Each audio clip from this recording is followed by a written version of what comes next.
we'll have each of you introduce yourselves. I'm Cheryl Hughes, for those of you who don't know me, and I have been lucky enough to be the project coordinator for this incredible Home Waters journey that's lasted almost a year. I also have been fortunate enough over the last 15 years or so to be associated with the Library of Congress, and Michelle in particular, and of course the people she brings with her, like Laura Israelson, come and do workshops all over Montana. And you need to keep this in the back of your mind if you're teachers or museum directors. They facilitate the most phenomenal workshops for people who are in education and give you a way to understand what the Library of Congress is all about and how you can make it sing for you. And I know today, for example, we have a pre-service teacher here. We have experienced classroom teachers here that have taught for 30, 40 years. We have teachers who did teach and are now retired. Shirley taught at Garrison Junction for how long, Shirley? 24 years. You think she doesn't have some tricks in her bag? Together, we are going to spend the day exploring how you take a novel like John's and his father's and use what's presented here in terms of a story and primary source documents that make this book happen, and how you can apply that in your classroom, okay? And so today what I'd really like to have happen is that we not only absorb this incredible space and how lucky we are to even be here in Missoula in this gorgeous, gorgeous setting, but also to be surrounded by people who have such a passion about this place and about a way to present that place to the people that we work with every day, okay? Library of Congress is a phenomenal resource. It's free. It's free. It's yours. And I would guess that about, in my experience as a teacher, I would say that probably at least 85% of the people I worked with had no idea how to use the Library of Congress. And so I think that this can be a phenomenal tool for you. Melinda does a lot of museum research. Melinda's from here in Missoula. She works with the Forest Service Museum, but you're a longtime educator for the Forest Service as well. Is that correct, Melinda? I have done an array of positions at the Forest Service, including interpretation, and I also am affiliated with the Montana Natural History Center, and so they use a lot of place-based learning as well. Yeah. So Melinda uses a lot of her things, I know, for her own children, right? Absolutely. Yeah, she has 2 small children, and so she uses that a lot, but of course in community service, because she does so much with these nonprofits, she's working. Kay is a teacher who comes to us. How many years were you teaching here in Missoula? 35. 35 years. She retired, went to South Florida and teaches at a private academy in Florida now, and then in the summers returns to Missoula, and she does the education stuff along with John Haynes at the Museum of Mountain Flying, okay? So you can see we have a huge mixture of people here today. Try to make friends with these people. This will be a very casual, warm group, and you can learn a ton and make a lot of connections that will make your career and your life a lot richer. Just open yourself up to it. I just see all these great faces. I'm really excited you could all be here today. And I want to thank Michelle and Laura for traveling from Denver. They flew into Bozeman and found their way up the road through elk herds and a few stops along the way. Conversation about that. Never arrive when you're circling in the air, okay? So I guess the word got out in Missoula, but I was still flying here. I hadn't even gotten on the plane yet, and I got a text message from my car rental that said, sorry, we don't have a car rental for you now. And I was like, well, that's not good. And the answer was, there's a moose herd on the runway in Bozeman. And because of that, they can't get the moose off the runway in Bozeman. So we told everybody not to return their cars until 5 p.m. So now you don't have a car. Oh, that's good. That's really good. So meanwhile, we start talking about moose, and now all the way up to the director in Washington, D.C., they know that the welcome to Bozeman was moose on the road. Moose on the road. So it's only in Montana, right? Only in Montana. The other thing we always laugh about is when we're at the Bozeman airport, it says you may not bring your fishing poles with large hooks and bear spray on the plane. It's like, I think that's the only sign in the country that says you may not bring your bear spray on the plane. I was like, okay. Alaska. I sure. I know. Exactly, Alaska probably too. So I'm going to jump on to what Cheryl said and say welcome to the Library of Congress workshop and our partnership with Home Waters and John. We're thrilled to have you. We're tickled to have John with us today. I am a trainer from the Library of Congress, a middle school educator, but I've been teaching K-12, primarily K-8 my entire career. And Laura and I have been working as master trainers with the Library of Congress. We do train across the West, but Montana is kind of home for us. We're up here a lot, work with the Forest Service Museum, Montana Historical Society, do a lot with other museums, Butte, Montana, some other things as well. So it's really nice to be home and to be working with these resources. You know, the National Forest Service Museum has received multiple grants with the Library of Congress. This Maclean project received one as well. You too can use your tax dollars to do a grant in your small museum. They're probably the most simple grant you can do. And they're very easy, and the primary goal is to teach with historic documents, primary sources, both contemporary and historic, I should say, and to really infuse them into our community. And our community means our local museums, our stakeholders, our students, and help support our teachers in quality instruction. That's the big thing. So there are lots of programs that happen with the Library of Congress, and the Teaching with Primary Sources division of the Library of Congress is deeply committed to that. Laura and Cheryl and I are also working with another project that you'll hear about, the Warrior Spirit Project.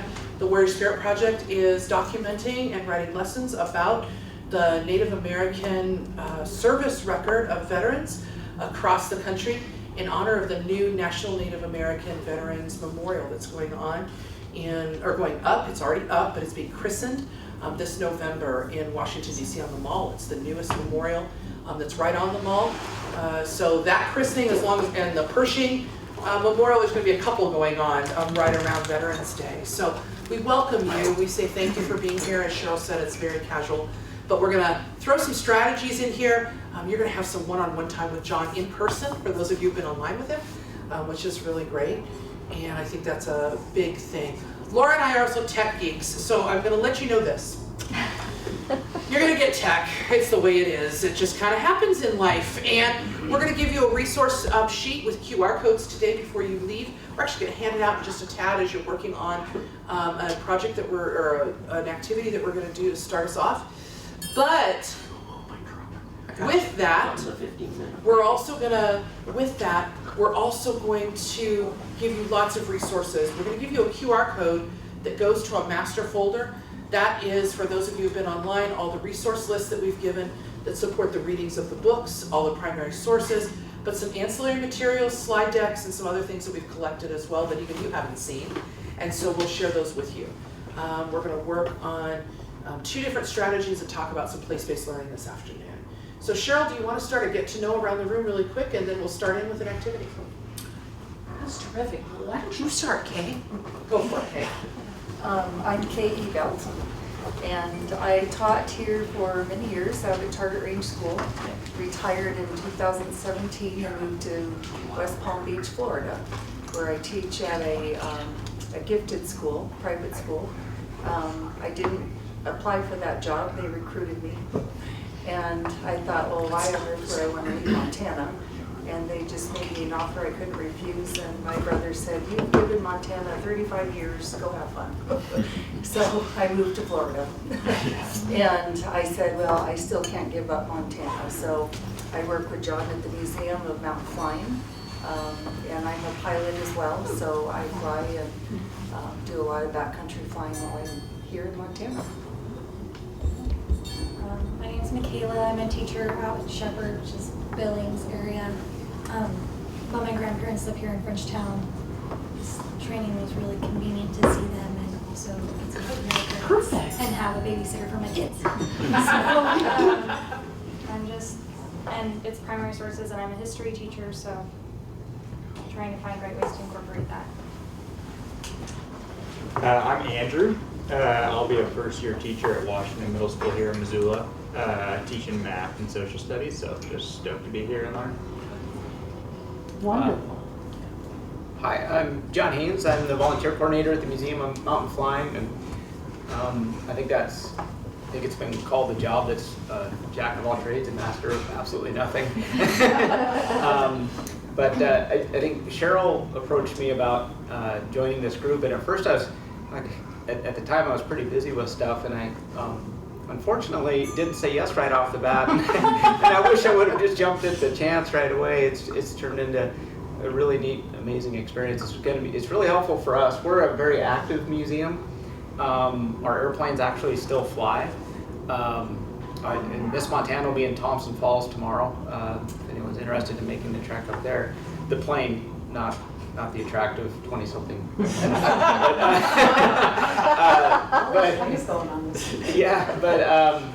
So it's tough. It's actually tough to be a museum only, and I don't know if you see that, but so we have to stay organized and keep displays from migrating into corners that we don't know exist. So this has been very helpful to keep me a little more focused on our future direction.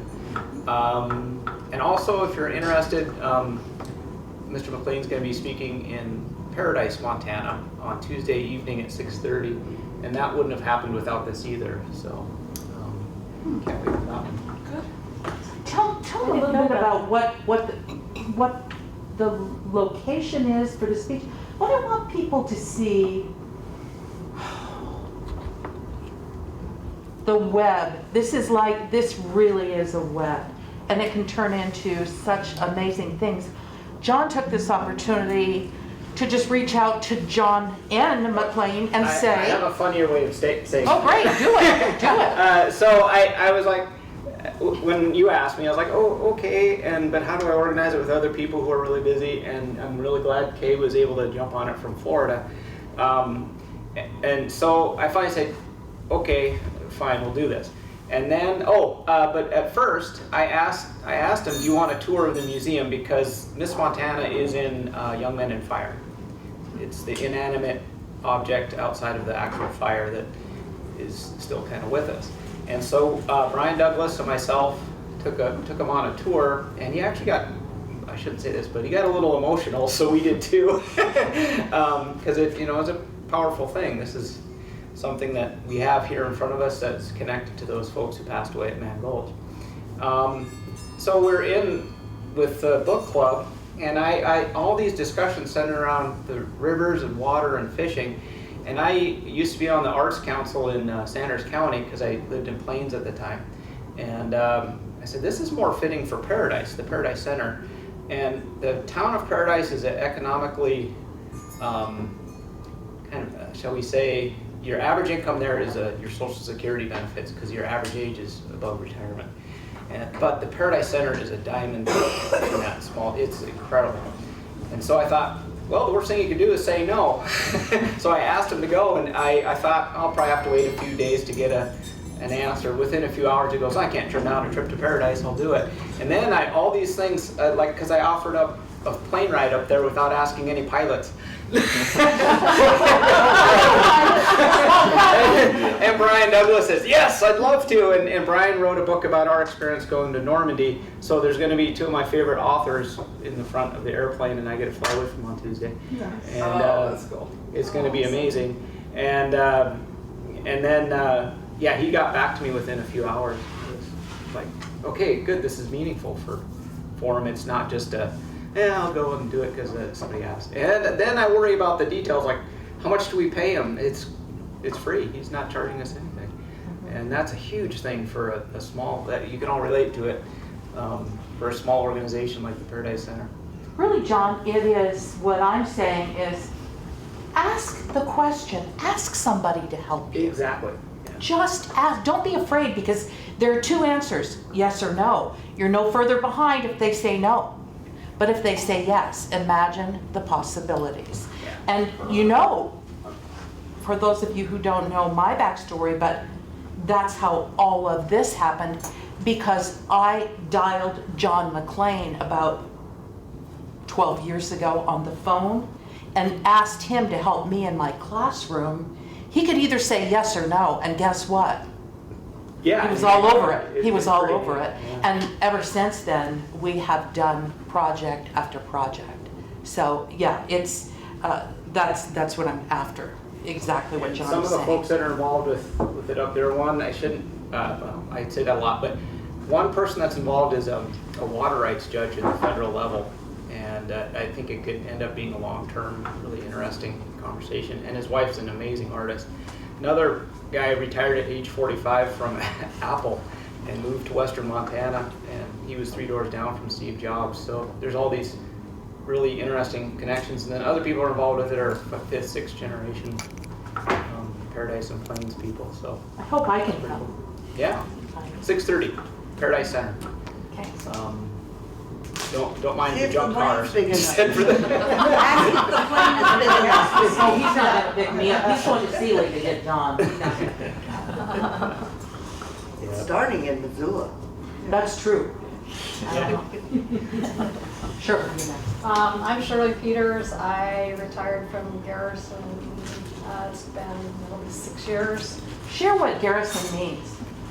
Garrison is a crossroads. If any of you Google Montana Moment, they did a Montana Moment segment here about a month ago, and I got interviewed for that. But anyway, it's kind of the crossroads between I-90 and Highway 12 going over to Helena.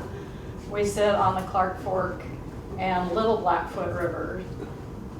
And it's K6. I was K3 basically, and then supervising teacher for 6 years.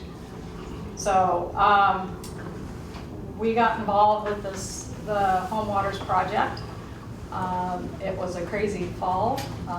My partner's husband almost died a couple of times, and we got kind of a late start, but I love what we did. We focused on science, macroinvertebrates, and fly fishing history, and loved it.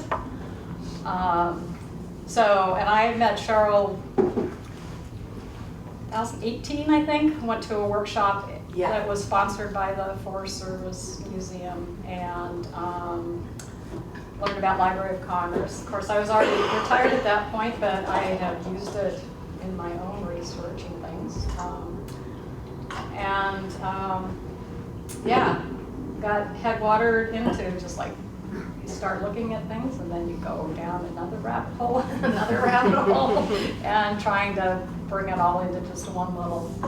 So anyway, yeah, it's been fun, and the Blackfoot River has always been. I moved to Montana in '77, and my family, kids were raised. We did a lot of things on the Blackfoot River and Salmon Lake, and so delving more into this and finding out more history. I love the history part of it. So.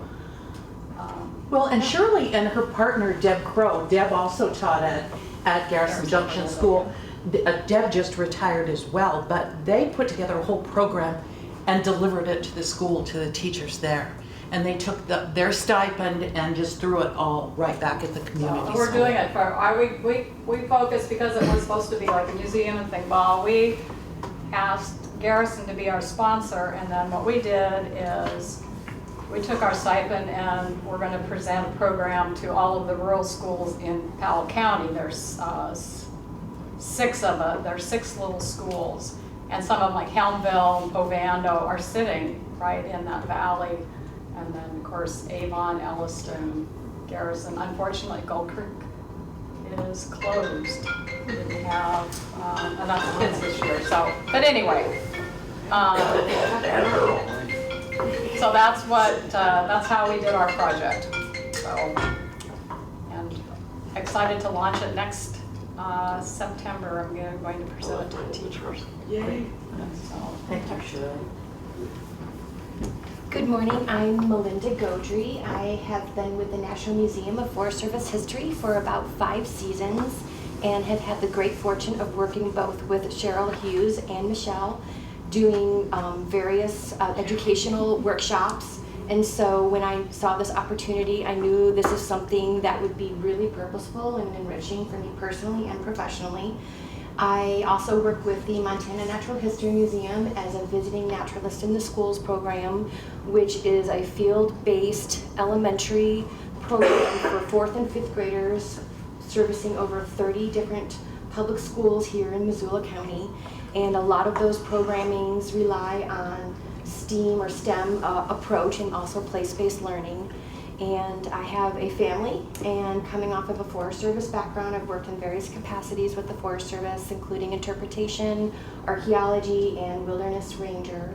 My husband is also with the Forest Service, and so it really steers our life and the importance of conservation in public lands. And so with that, I'm just excited to be here and surrounded by some amazing mindsets, and looking forward to learning some new skills.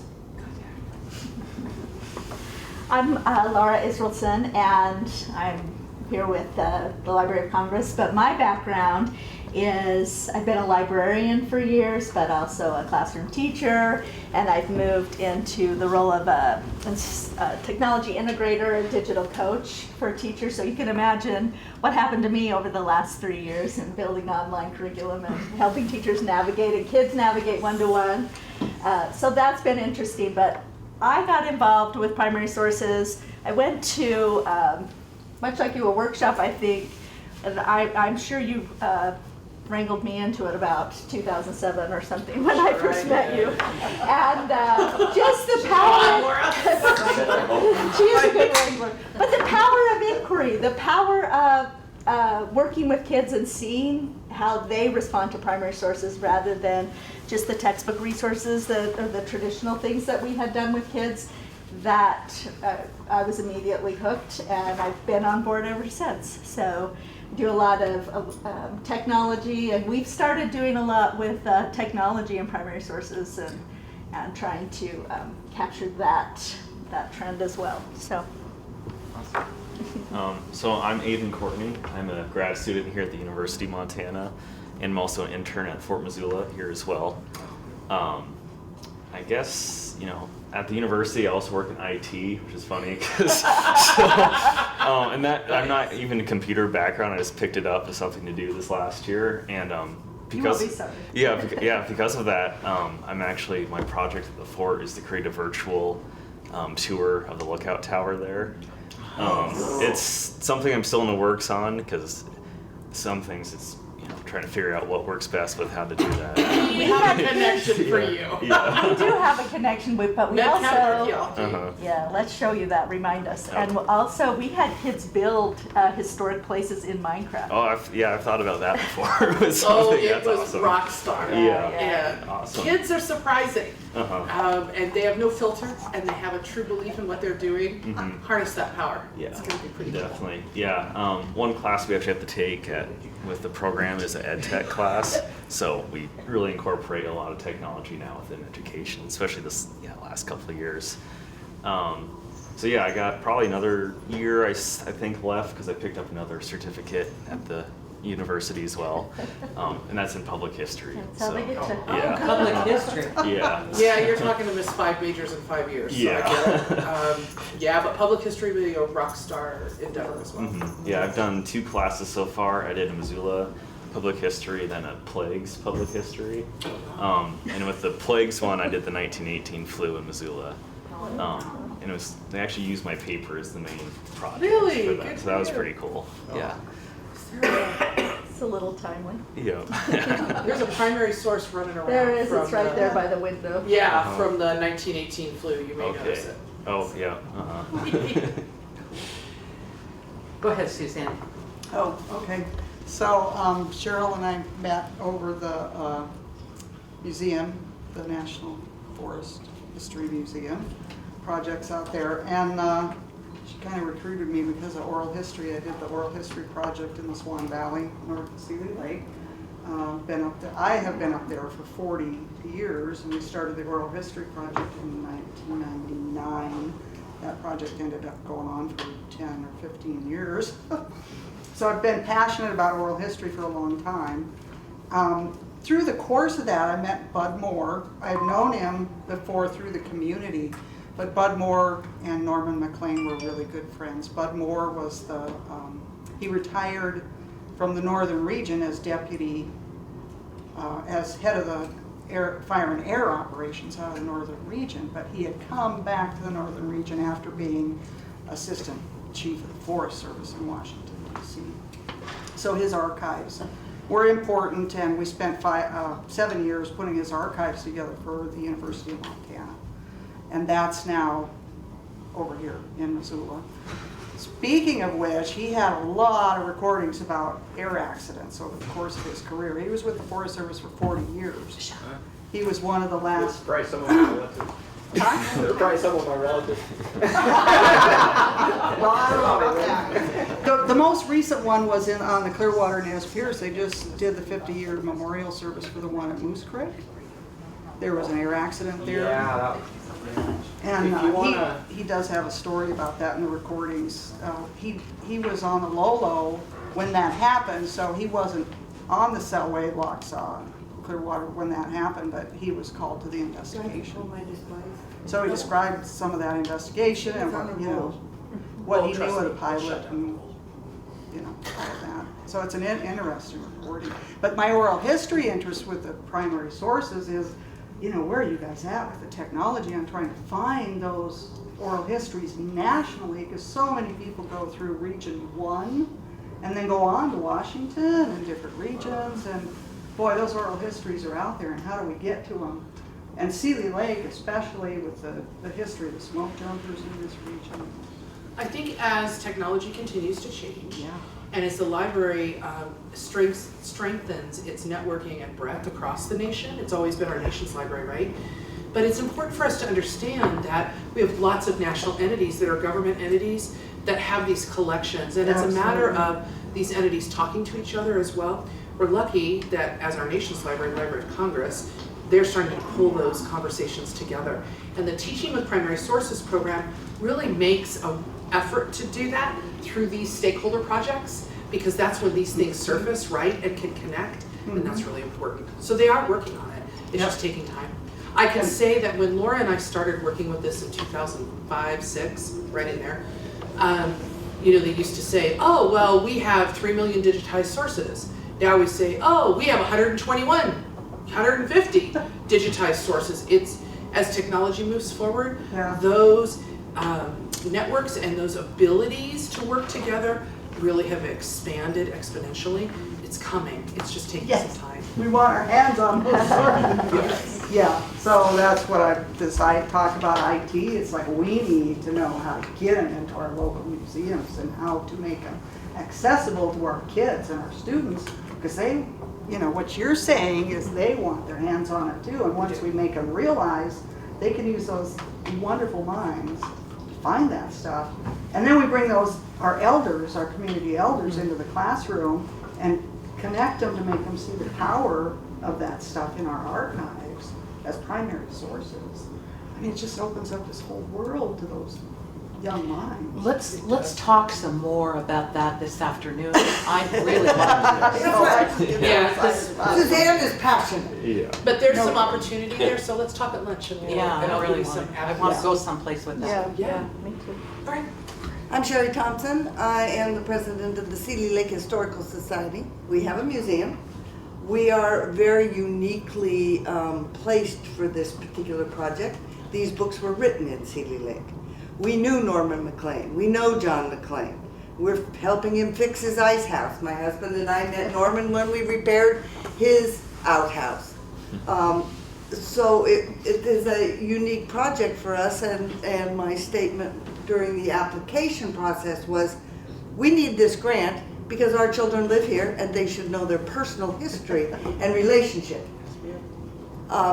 As well, I find in this Library of Congress, we know that we in Seeley Lake have what do you call it, our library. We're connected Satellite. to satellite library. Yeah. You know, we've been through the bookmobile.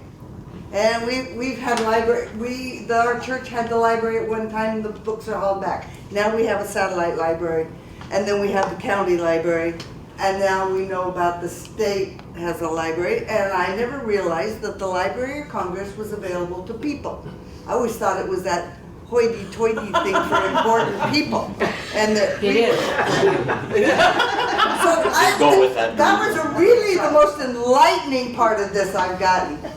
As well as, I happen to have purchased one of the seats on Miss Montana. Oh, no kidding.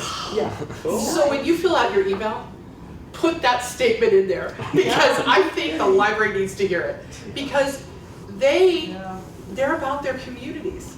And you know what? Everybody needs to know it's their library. Yeah, I just haven't. It's like public lands. That's your public land out there, and that is your library. Well, I now know it, but I didn't know it in the fall. I hear you. Woohoo! So we learned something. We learned something. Yeah. The other way, one thing that would be maybe, and I don't know how you would go about doing it, but most of us as small museums use Past Perfect. Yes. It would be really easy if that could somehow be uploaded someplace. Talk to me afterwards. There's an avenue. Okay? So that Laura and I are working with another project called Museum and Digital Libraries Project. Let's have a chat. Okay. Yeah. Because there's a, it's all titled and dated and organized. There's some ways to do it, so Okay. let's chat about it. Yeah. And you too could come to her museum, is that correct? Oh yeah. That's You what can we're come and doing. do a workshop and it won't cost her anything. No. And she can influence a lot of people, whether it's students or community members Yep. in Seeley Lake. And we'll talk about that at the end of the day today for all of you, both as educators and as small museums and stakeholders. We'll make sure that you have the information and you can be in touch with us to help support our project. And that's who we are. So our project was, we worked with a group of third graders. There were 13 of them. 2 of them live in a 2-parent home. 2 parents that were their parents. The kids then lived in step-parent, disabled grandparents, strange single parents, a variety of other ways. And we were kind of suggested that this was going to be an orangutan class of children and that just be patient with them. But Stephen and I have worked in the elementary school doing varying projects. He was actually the speech therapist there for 35 years. So we were prepared to let the kids roll and yet roll them back in. So we were trying to teach them about Seeley Lake, because that's where we live, so that's what we used. With passages of the books, we went down to the lake and had a day. We made fish wind chimes, which are out there, our school of fish, so that the kids would go home with a takeaway project. We thought that was very important for this group of children. And then we also talked about family. These books are a lot about family, and so these children living in odd families needed to know that every one of us has got more than one family. The one we're born into, the one we ski patrol with, the one at the museum, the one at the church you go to, the one you recreate with, the one you go camping. And start to open their minds to the fact that they will not be stuck with this little tiny group of people, but they can reach out. So this is our Dr. Seuss family tree out here in the hallway, and they wrote a poem about family, and every branch, it's their own handprint at the end. They drew, the teacher drew around them. Steve cut them out and they painted them green, so we're calling it the Dr. Seuss. They glued the brown paper on bark, and then they could write anybody they want on their family tree branch. So that's our family tree out there. So those are the 2 main projects that we did with this group of children directly. Thank you for bringing it. Beautiful. And for bringing it down. Yeah. It's amazing. A lot of, and setting it up, thanks. Yes. Yeah. And thanks for not asking permission, but forgiveness. Oh, yeah. It's much easier. It's a library. It's a library. And not only that, it belongs to us. It belongs to us. Well, I'm Steve Thompson. I belong to Sherry. As You a mean you're husband- wrangled by as- Sherry? Yeah, as a husband of 56 years, I know my position, I do what I'm told. But like she said, it was I spent 35 years in the school system, and in that 35 years, I saw just about every kind of kid come through the door. And this group was no different. And it was amazing to see. We have known their classroom teacher since she was born. And some of her descriptions of typical days were like a horror show. And it was amazing to see how these kids locked onto this project. And it was like, you're the fish people. I mean, we'd see these kids someplace else other than the school. You're the fish people. Yeah, we're the fish people. We had no misbehavior, none. They told the mark. One of the kids one day misbehaved and he missed out on part of the activity. He was heartbroken, but you know they had to follow the rules. So, but it was fun to see them come together as a group and really work on this. And when they, like Sherry said, we took them down to the lake, and they each got to stand up in front of the class with the lake behind them and read their little poem about their family. And it was pretty emotional. Yeah. It made a class out of a group of individuals. Yeah. That was pretty cool. That's a wonderful idea too. What a great concept. And Deb, you just came in, introduce yourself. I'm Deb Mitchell. I'm the Executive Director of the Museums Association of Montana. And I apologize for being late. I had to go pick up John's check, so I didn't want to come without it. And I'm sorry I got to miss all of the stuff that you guys did. Did you go around the room? I did, but you know what? We're going to talk more today about that and share some more stuff. Fantastic, It'll be good. fantastic. It'll be good. So thank I you just for want that. to welcome everybody here and thank you for everything that you've done. It's just been amazing. So I want to take a moment and just say this. You know, I play a lot of roles. I'm a historic preservationist, I'm a teacher, I'm a mom, I'm a community member, I'm a volunteer, I'm also probably a voluntold, as well as my husband, right? I'm a paramedic. I do all these different things, but I think that what centers me is our community and our family, right? And one of the biggest pieces that we hoped out of this project was that through the use of literature and primary sources that we all would have a sense of place, but a sense of family and community. And I think we're going to see that a bit today, to hear the stories that you speak of, that all of you talk about those touch points that are so important. I grew up as a Forest Service kid.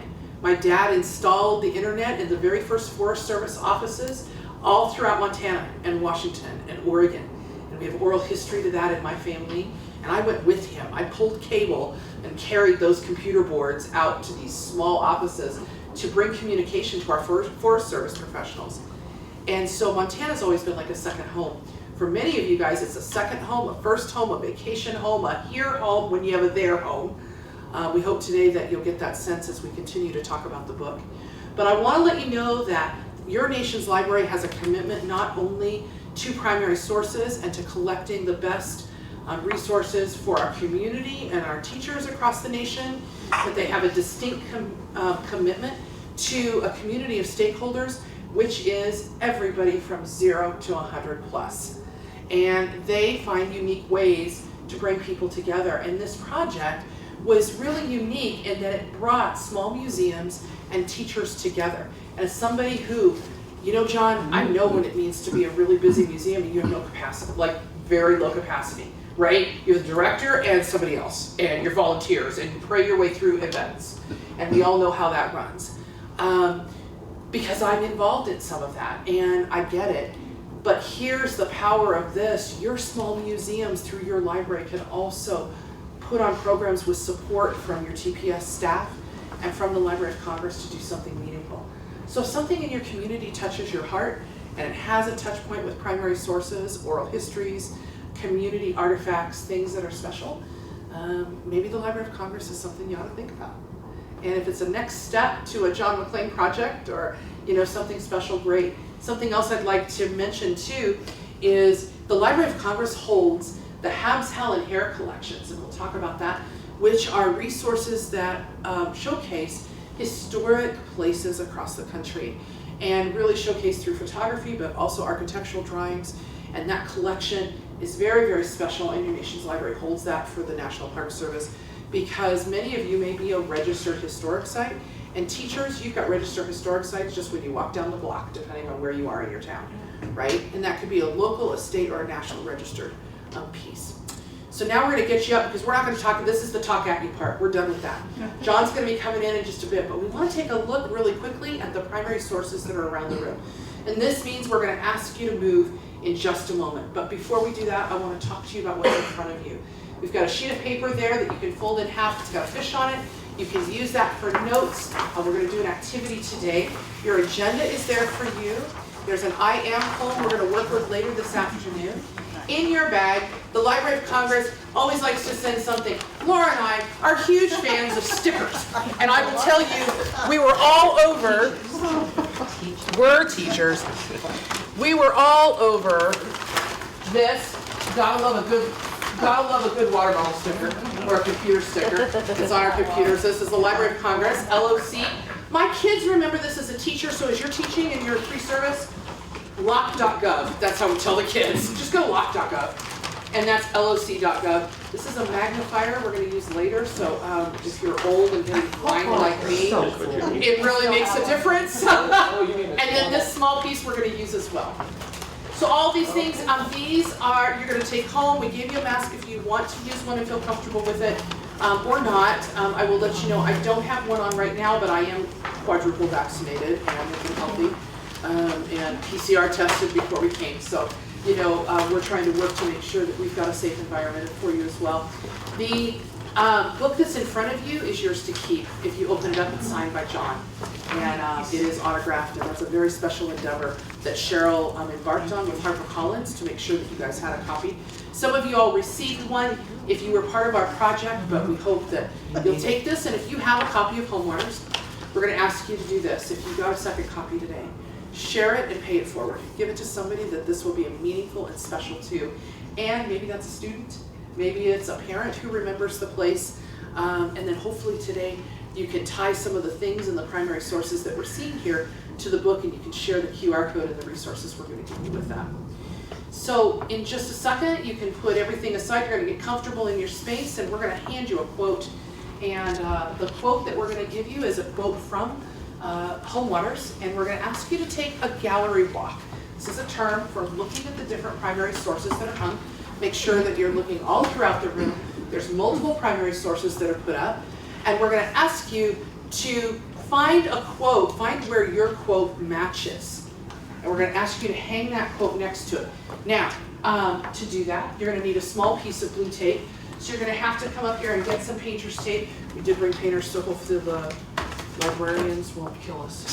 Ask for forgiveness. Ask for forgiveness. That's exactly where we are. All right. So I'm going to ask that, and as you do it, as you find the place, and please look at all the primary sources. Some fit better than others.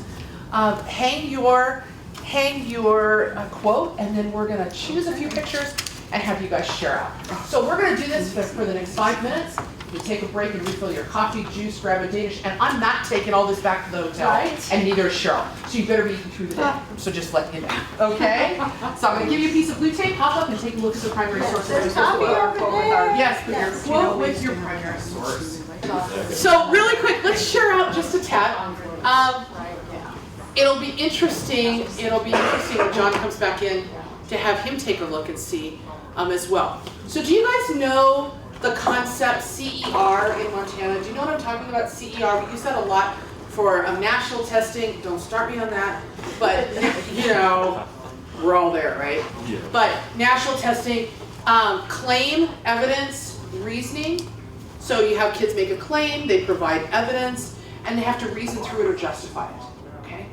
Really common practice. So local museum folks, that's a really great thing to use primary sources with and artifacts. What do you think about this particular item, this primary source? Give me some evidence that makes you think that, and reason through it. Talk me through it. Give me some reasoning. Justify it for me. That process is really important in the inquiry cycle, as well as in the whole model of critical thinking, right? So that's what you just did here. What did you say, CER, claim, evidence, and reasoning. We often also will hear at CEJ, claim, evidence, justification. But CER is kind of the national term that's used with our C3 standards and some of the other national social studies standards. And it's used in science too, and it's used in math. But kids can grab onto that. They can say, oh yeah, I can make a claim, which is a statement. I can give some evidence and reason, and guess what? That's a real life applicable skill. That's a real life applicable skill. So now, Laura, you get to just choose one. And then we have to have somebody say, this is why I put it there. Because we don't know where we handed this out to everybody. Yeah. So go for it. Let's go with the Spanish flu one. Who had this one? Come on. Oh, okay. Just tell us the why. Because somebody looks sick in the hospital. Okay.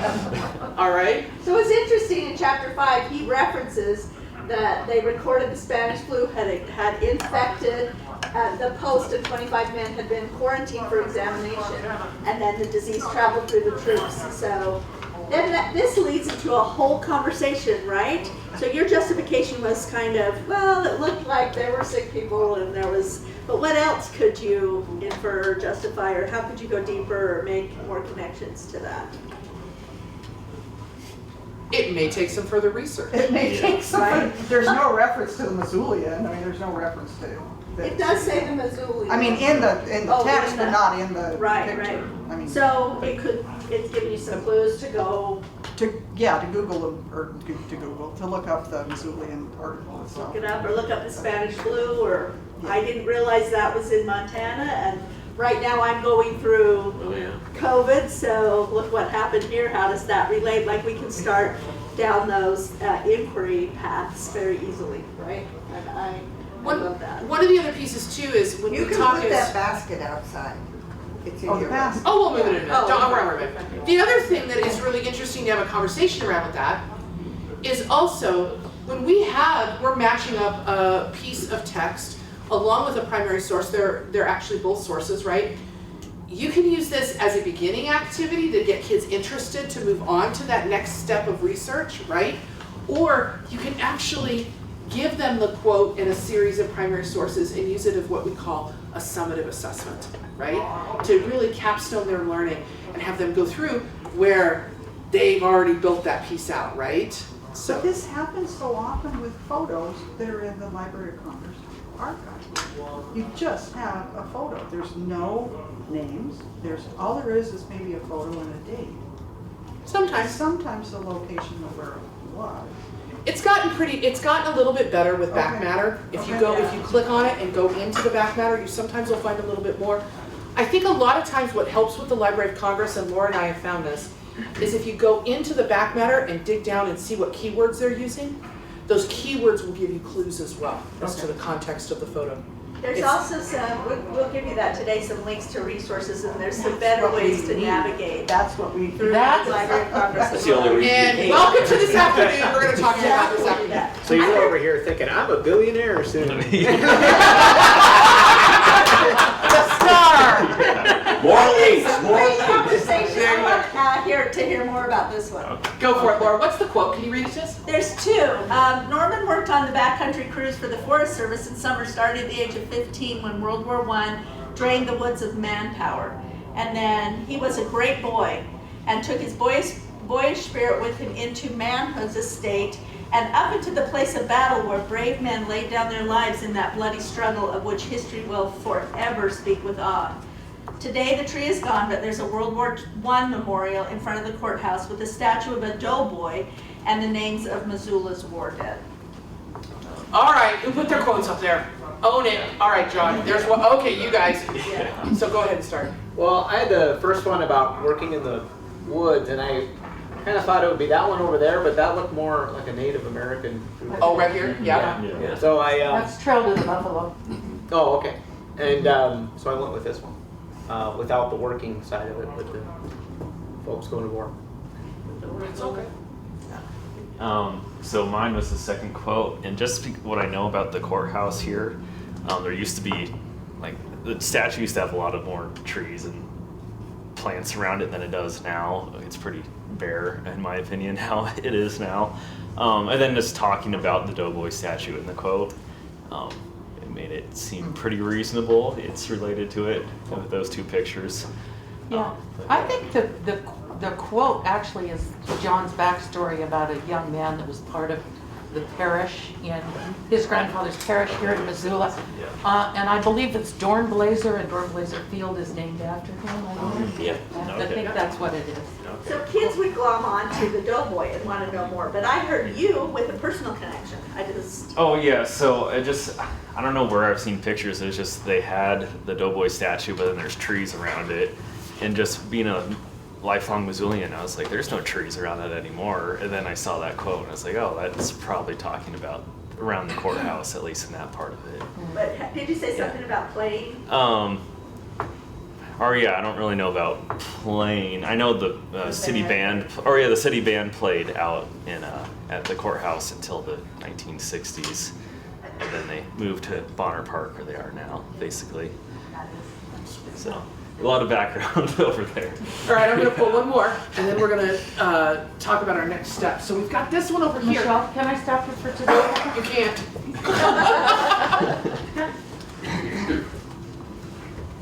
No, I didn't just need that. I give Cheryl grief, so forgive me. This is a wonderful piece. Now, we noticed that you put quotes with a couple of the etchings, and John can tell you a bit about these etchings. They're pretty special, and we love them. The woodcuts are just amazing. So the two quotes that are up near this one, which is really the front part of the cabin on the lake, says, leaving Montana physically, just a little bit more. Physically never meant moving away in spirit. In those early years, he wrote poems and story notes on thin, unlined paper that he kept in a binder. His themes were mostly about the West. One yellowing page has a single handwritten sentence, he was a good mule skinner. And that's one of John's quotes right here from his dad. Pretty neat. The other one, it says, and yet Montana never lost its hold. Always there was a living, physical link binding us together. The state of Montana in those days had an aura of a mythical kingdom, a place where big sky hung over a land of scorching summers and endless winters. All right, who had those two quotes? Own up. I had the latter. You had the latter. Okay, who had the other one? I did. All right, so let's start. Cheryl, why'd you put it there? It was what came closest to what I would imagine Norman have collected as John recollects, with his yellowed paper and his notebook and notes that he took. And I was envisioning that probably he looked at those sheets of paper on the front porch at the cabin, and I think that's what that woodcut represents. Okay? John will take a look and tell us. Oh yeah, we worked on that one. Did you? Okay. Yes, it went through a lot of different versions. And what I wanted in there especially was that chair with the lamb chop article on it, because that's where my dad wrote some of it sometimes. He would write inside the cabin until about 10 o'clock in the morning because it was too cold. I mean, today it's in the, well, it was in the 60s, I don't know what it's doing now. But it was in the 30s when I got up this morning at the cabin. I mean, it's cold over there. And about 10 o'clock in the morning it would warm up enough that he could go out on the porch. And I've been out there the last few days, for part of the day, while running around a lot. And it's been just exactly the way it was. People are bringing in their big boats and putting out their docks and all that, but the horror hasn't really started full-fledged yet. And so it's very quiet. And maybe, somebody puttering along with one of those electric trolling motors, that's okay. Or a houseboat with a bunch of people, that's all right. And it's been stunningly beautiful. I was thinking, I bitch all the time about how this is gone and it's getting wrecked and one thing or another. But a lot of it is still there. And you can see it right from that scene. We tried to figure out what to put in there, in addition to the chair. John, will you explain the woodcuts? Like you're All right, saying they're we not, tried to. they're called wood engravings. Sorry, wood engravings. And I think it doesn't quite ring true, but that's what they call them in the illustrator field. And when we were doing Home Waters, talking about how to put the book together, I was very apprehensive about it being a caboose behind the locomotive of a river runs through it, which it is. And how not to make that very painful for me. But not to avoid it either. I mean, you know, it's the elephant in the highway. You're not going to get around it. So what I told my editor was, I said, look, there's some things that I would like to consciously imitate from A River Runs Through It. And one of my favorite things about that first edition of it, the little blue book, is that these beautiful engravings, wood engravings in it, that are at the head of every chapter, and they're hand drawn. They look like pen and ink drawings, which is frankly a more descriptive term. And I said, why don't we do the same thing? And my editor took a deep breath, because this is a very expensive proposition, and said, okay, let's see if we can't find somebody. And he was the one who found Wesley Bates, who is a very, very fine Canadian illustrator. And so we started working. I said, well, one of the things I want to do is tie the images to the chapter, to the text, which is not the case in A River Runs Through It. It is not the case to such a degree that there is an image, a wood engraving on the front of A River Runs Through It, of a great big cliff and a river going through it and some landscape background to it. And people have said, well, where is that on the Blackfoot? It's a very specific image. We ought to be able to find it on the Blackfoot, and you can't. And so they said, well, where is it in Montana? Or is it in Wyoming? By chance, before I ever got involved in the Home Waters project, a guy called me up and said, I'm doing an essay on the illustrations and the illustrative history of A River Runs Through It. It's gone through a lot of manifestations, different editions, with photographs, with wood engravings, one thing or another. He said, I've been trying to find the guy who did those wood engravings for A River Runs Through It, the first edition. And the University of Chicago Press has not been helpful. Can you help me? And I said, well, let me see what I can do. And he said, there's a long time after it. If we find somebody, the guy's going to be in his 80s and he may not be with us anymore. So I called the press and they said, oh yeah, that's Robert Williams. He lives in Hyde Park. He's retired and he is in his 80s, and here's his telephone number. So I called him up and I said what was going on. And I said, would you talk to this guy? But while I've got you on the phone, would you answer the question we've all had? What in the hell is that picture of him? He said, well, I just invented it. And he said, that's what all of them are. He said, they're my inventions. And I said, wow, because my dad told me that he had brought images back to Chicago from Montana, and that those were the ones that were in the book. So that wasn't true. But that's okay. I mean, so we had a different interpretation of this. So we started working with these things, and we worked hard with these. This one went through 4 or 5 different editions of it. And at one point, we had a trolling motor, a little horse-and-a-half Evinrude that belonged to my grandfather that's still around. I have pictures of it. And I sent him the pictures of it. It was about this long and just no bigger than that. And I said, let's put that back here in the corner. And so he did. And then we looked at it and said, no, it's too big. Well, then we put in a fishing basket. Then we put something else in. And we finally wound up with the boots, which work as a visual. It kind of balances everything. You have the chair, you have the boots, and then you have the door, and it works. And we said, well, let's go with that. The fact is that we didn't use those boots on the lake. So it's, it's imaginative and fun. Then we got to a point where they ran out of money. And we didn't have an image for the last chapter. And I talked to my editor and I said, all right, I'll pop for it. So we've got images on all the chapters, and I really like the last one, almost the best of all. It's based on a photograph that was taken a couple of years ago on the Blackfoot, where I went down in the evening with Alec Underwood, who took the cover photograph for the book, and the one on the cover, and a number of others. And he shot a picture of me fishing in a stream from a distance, nice thing. That was the basis for it. And it echoed the image at the beginning, which is of, somebody want to give me a book? Now this one starts out the book, and we included 3 people in there, and I talked to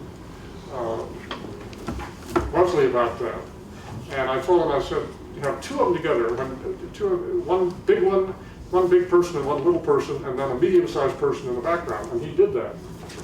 And that, to me, represents George Kuenenberg's, he's tall and big, and little me, and then my dad fishing separately, which is what that actually happened many, many, many times. And then in the final image, I think it's up there on the wall, John. We've got them, they're we'll spread go out. into a second. Yeah, so see right back here, it's right up here. Is this the That's one it. you're speaking of? Yeah, right there, that's even John? better. Yeah. Who was kind enough to give me this one. Thank you. Yeah, the last one is a kind of an echo of that, and that's very conscious. It's an echo of the first one, but there's only one figure in it, so that you have the progression.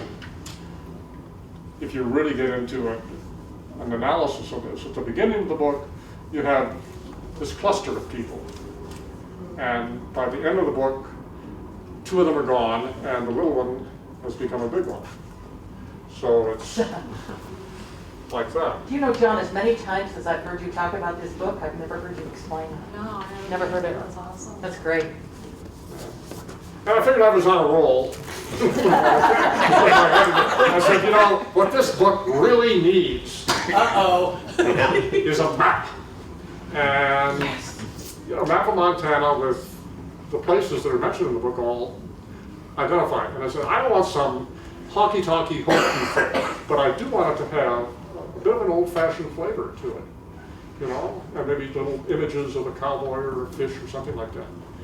And, but look like a good modern map where you can figure out where everything is. And they went for it. It's the end paper. When you open the book, there it is. When you go to the end of the book, there it is again. And again, you know, we're spending money for this. These things don't come cheap.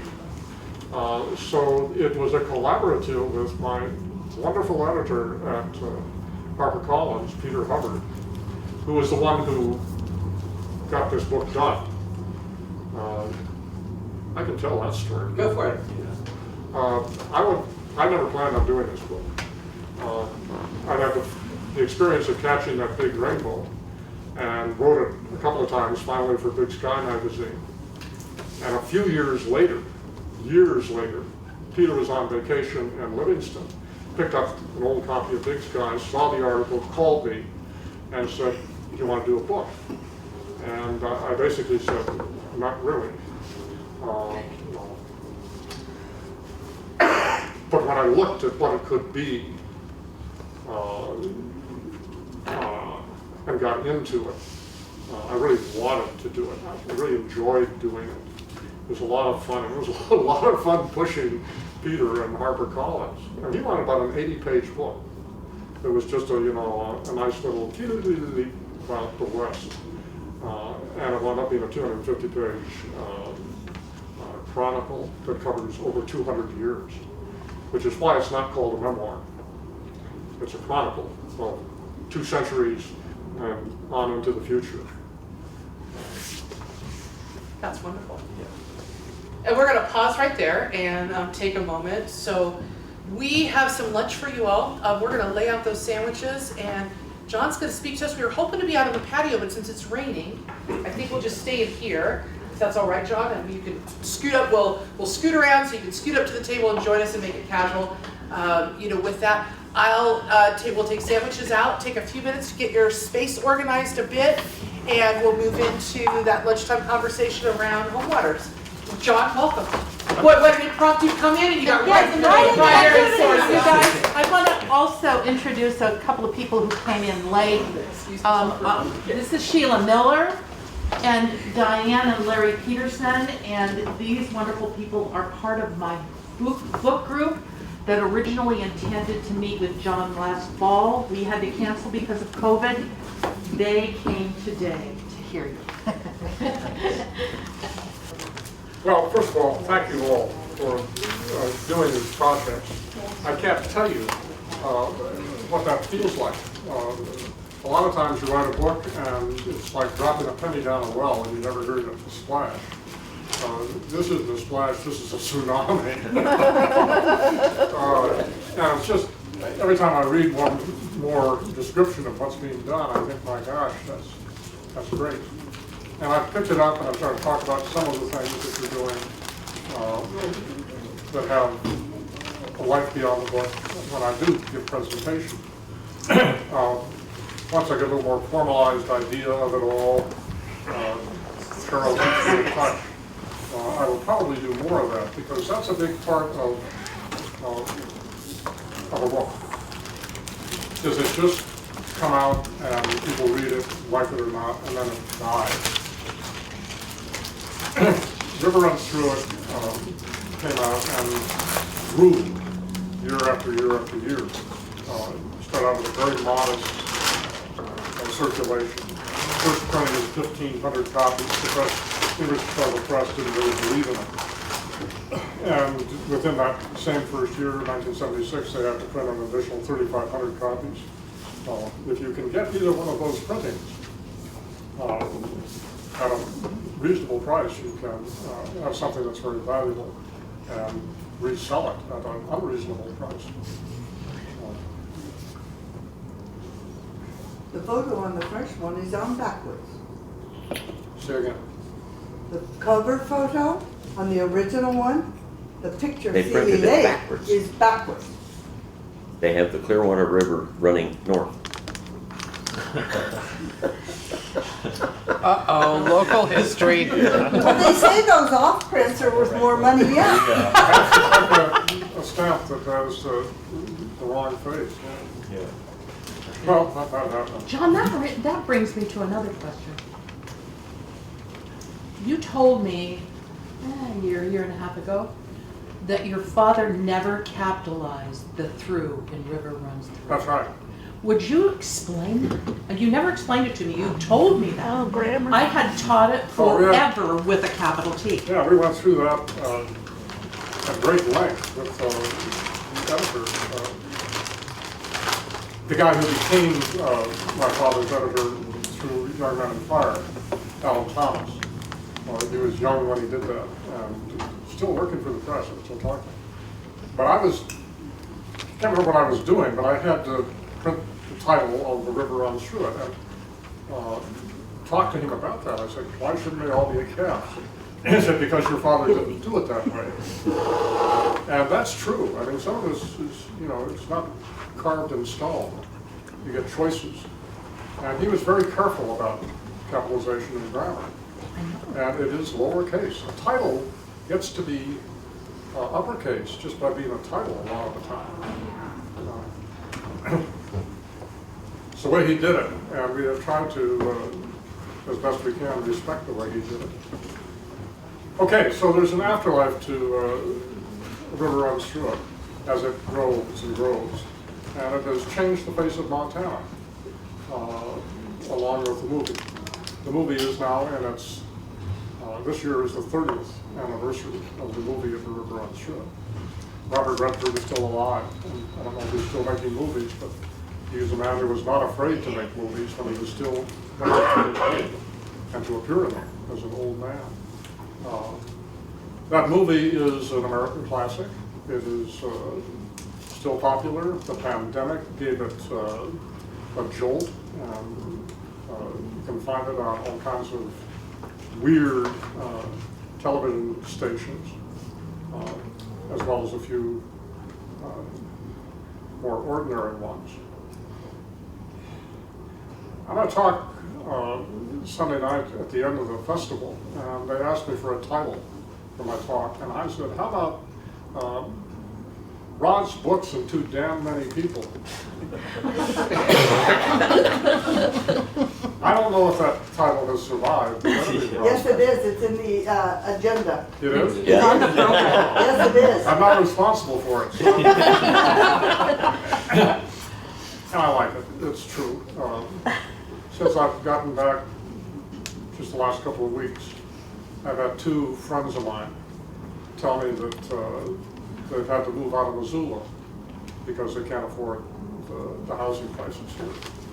One of a nice young girl with a fetish for two-man saws.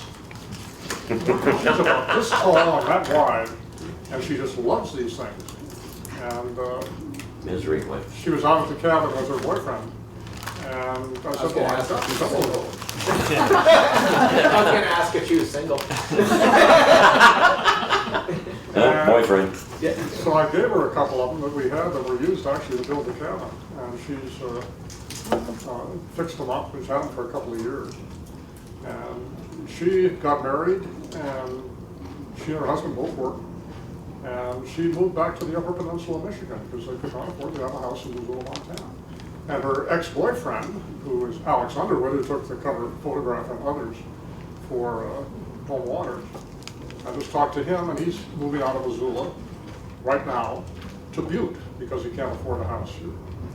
And you look at the real estate offerings, and I looked at some in Bozeman, two-bedroom condo, downtown Bozeman, new, $1.3 million. Yep. Ain't nobody in Montana buying that. That's outside money coming in. And the book and the movie had something to do with that, but these are trends that were already in place. If you look at what's happened during the pandemic, we didn't cause the pandemic. It doubled the number of bookings on river trips. It has brought many more people out here permanently because they can work remotely in some IT job and go fishing in the afternoon. And the response of the state has been appalling, frankly. When this year they're paving the road down the Johns Road, 17 miles of that road. What? Yeah. Why? What the hell are you doing? Yeah. And when they hear reports of another 100 cars, trucks, rigs at Herd Morgan put in on the North Fork, they say, oh, well, we better build a bigger parking lot. And if there's that much use on the river, we better put in more primitive camping sites and really wreck it. Yeah. So what we talk about in our books, River Runs Through It and Home Waters, is what the West has always been. It's a vanishing image. As soon as you apprehend it, it vanishes right in front of you. Charlie Russell lived with the same sense of angst. I just was over with Deb at the Montana Historical Society yesterday and had a little time before my talk and went and sat in front of When the Land Belonged to God for 10 or 15 minutes and just, my God, what a magnificent vision, artistic vision. And Bruce Wittenberg came by, who was the former director over there, and he said, I think that's the most important painting of the American West. And it's vanishing. It's vanishing as you look at it. It's gone. Just by painting it, it's gone. Someone was there to paint it or to imagine it and paint it, which means that's gone. That's not happening anymore. And there are all kinds of angst-like things like that, and some of them are in my book. The Road to the Buffalo is the long chapter in here that is long. And I thought hard about that chapter because I knew that it was longer than it needed to be. You know, I could have done that in a third of the length. And I said, no, I'm not going to do that. I think that this is a forgotten piece of history, and I think it's a very important one. Because underlying that is as soon as Meriwether Lewis and his party set foot on the road to the Buffalo, if you want to have a starting point for the end of the Buffalo culture, that's it. Now, it happened over a vast area of the plains.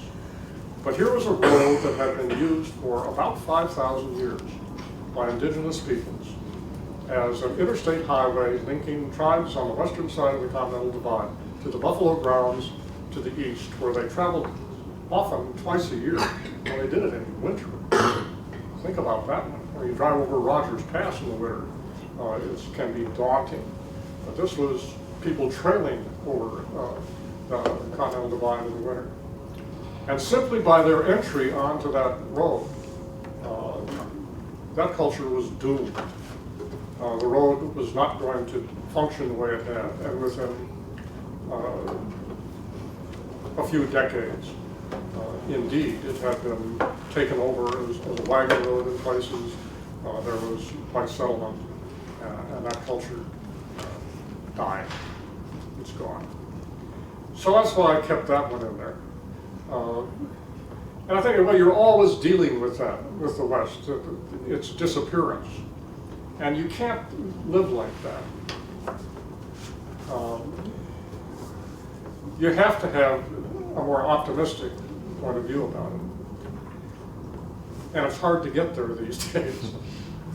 I was up in Livingston, down in Livingston, talking at the Wheatgrass bookstore, very fine bookstore. And a nice young woman runs that. We went out to dinner afterward. And we had a discussion with a half a dozen people. We wound up talking about the current political climate in this country, which is awful.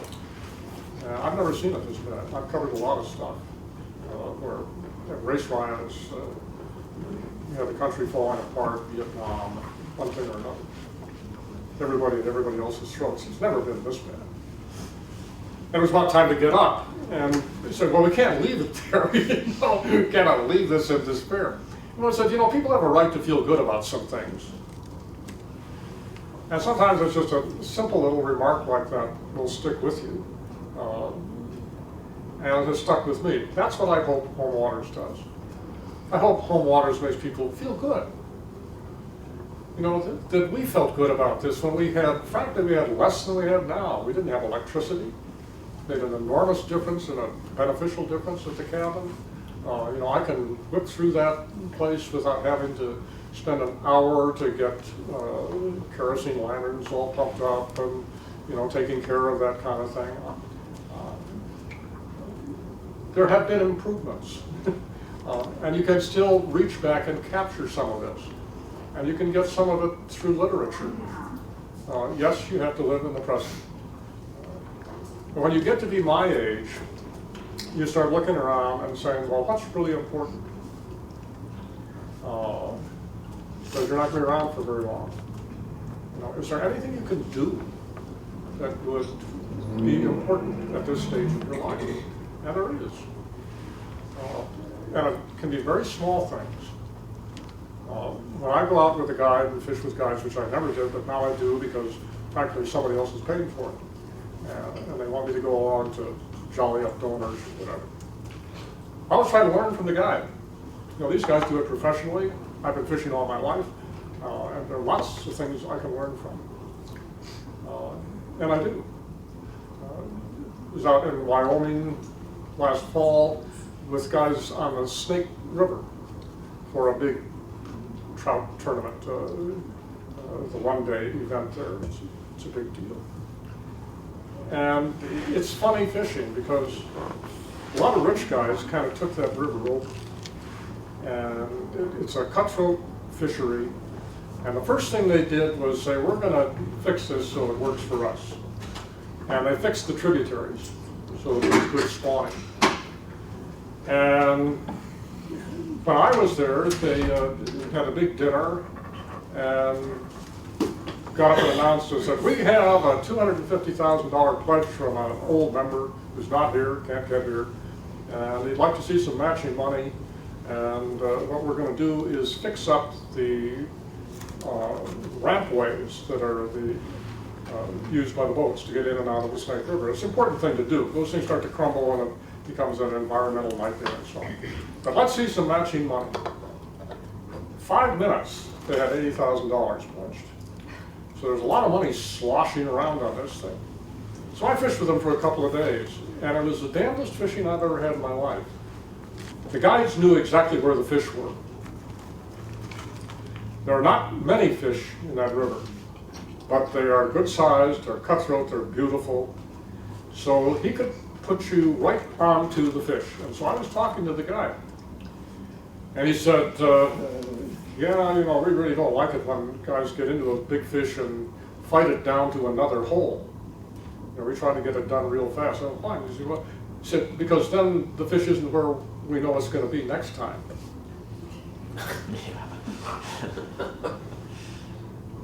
So we're fishing along, and the guy I'm fishing with brings one in, about a 13, 14-inch fish.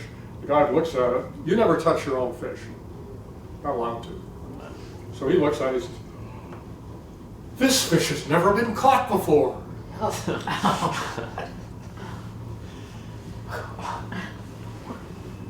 So I was watching the way they handled these fish. And people I was with in the boat had done this a lot of times. They knew all the drill. And I did. You are scored on the fish. It's a contest. It's fine.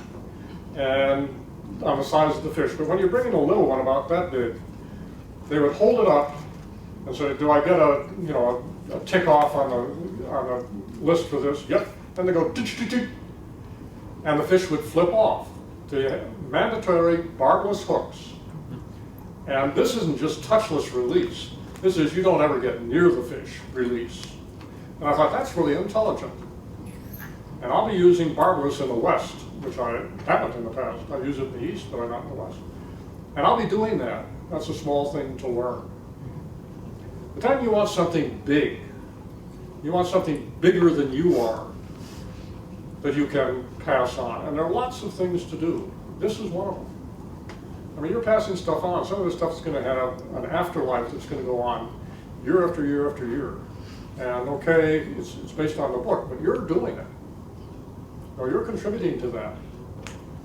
What I say when I'm talking to groups is that, you can contribute to American Rivers or Trout Unlimited or something like that and be part of something big and conservative. I also try to convince people that conservation starts with conservatives. This is a red state. You've got a bill before Congress right now.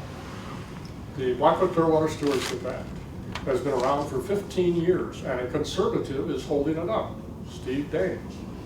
And he should not be doing this.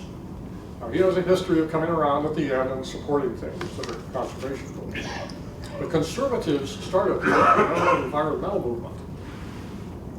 Gifford Pinchot and Teddy Roosevelt started it, and I know right where they did it. It's in Rock Creek Park. Pinchot was on horseback one morning. I think I found the place where it happened, because he describes it in his autobiography, Breaking New Ground. And I found a spot that matches that exactly. He looked around and he said, it's all interrelated. And this is different. And he got off his horse and went to the Oval Office to see Teddy and said, it's all related. Teddy said, that's wonderful, let's do something about it. And they started the American Environmental Movement.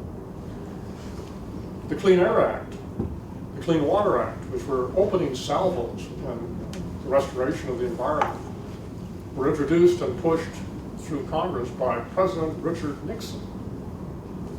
I covered that, and I remember going to see his environmental advisor, and I said, why should we believe that you're doing anything worthwhile? You're a Republican. And he said, well, so are you, because you work for the Chicago Tribune, which is part of the conversation starting to break down a little bit, but but he was right and I was wrong.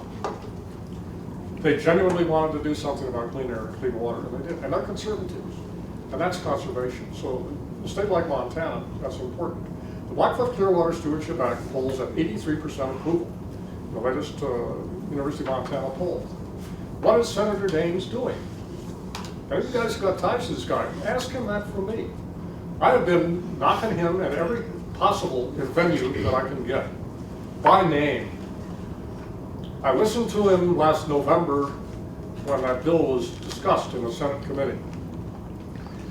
As the senator from Montana, he's the kind of the guy who gets to say something about it. There are a bunch of other bills that were there too, so you don't get much time. So he introduced the bill. It got done, and I was sitting there kind of befuddled, and so apparently were the other senators. One of them asked Senator Daines, said very respectfully, Senator Daines, I can't understand, are you for or against this bill? So Daines then went off with a handful of mush about how he wants something kind of countervailing to the 80,000 acres that would go into wilderness. Those 80,000 acres are up in the headwaters of the tributaries of the Blackfoot, and they are crucial spawning and cooling grounds. Remember last summer when we had all that heat? The Blackfoot River was one place where they didn't have to have the hoot-owl restrictions because the water was cold enough. It's cold enough because of the headwaters bringing down. Get it? $1 billion industry in the state, protect it, do something about it. And Daines can't say what he wants. Why not? And that's what a politician does. You know, you want to be somebody who wants to do some horse trading on this and reduce maybe the number of acres involved for wilderness, or and there's a natural or to this, which is 20,000 acres that are in wilderness survey, where they're looking at it for wilderness, that they've decided are inappropriate for wilderness. Why don't you just take that out? And say you can have the rest of it. We'll take the 20,000 and go motorbiking. But he doesn't do that. He's supposed to have a markup on it this month, and Daines wants it put off to July and doesn't explain why. You know, if I lived and voted in this state, I would really want to know, what are you talking about? Why are you doing this? Explain it. Tell us. Don't pull this dog in the manger, hiding away, mumbling nonsense when you get a direct question. This has been around for 15 years.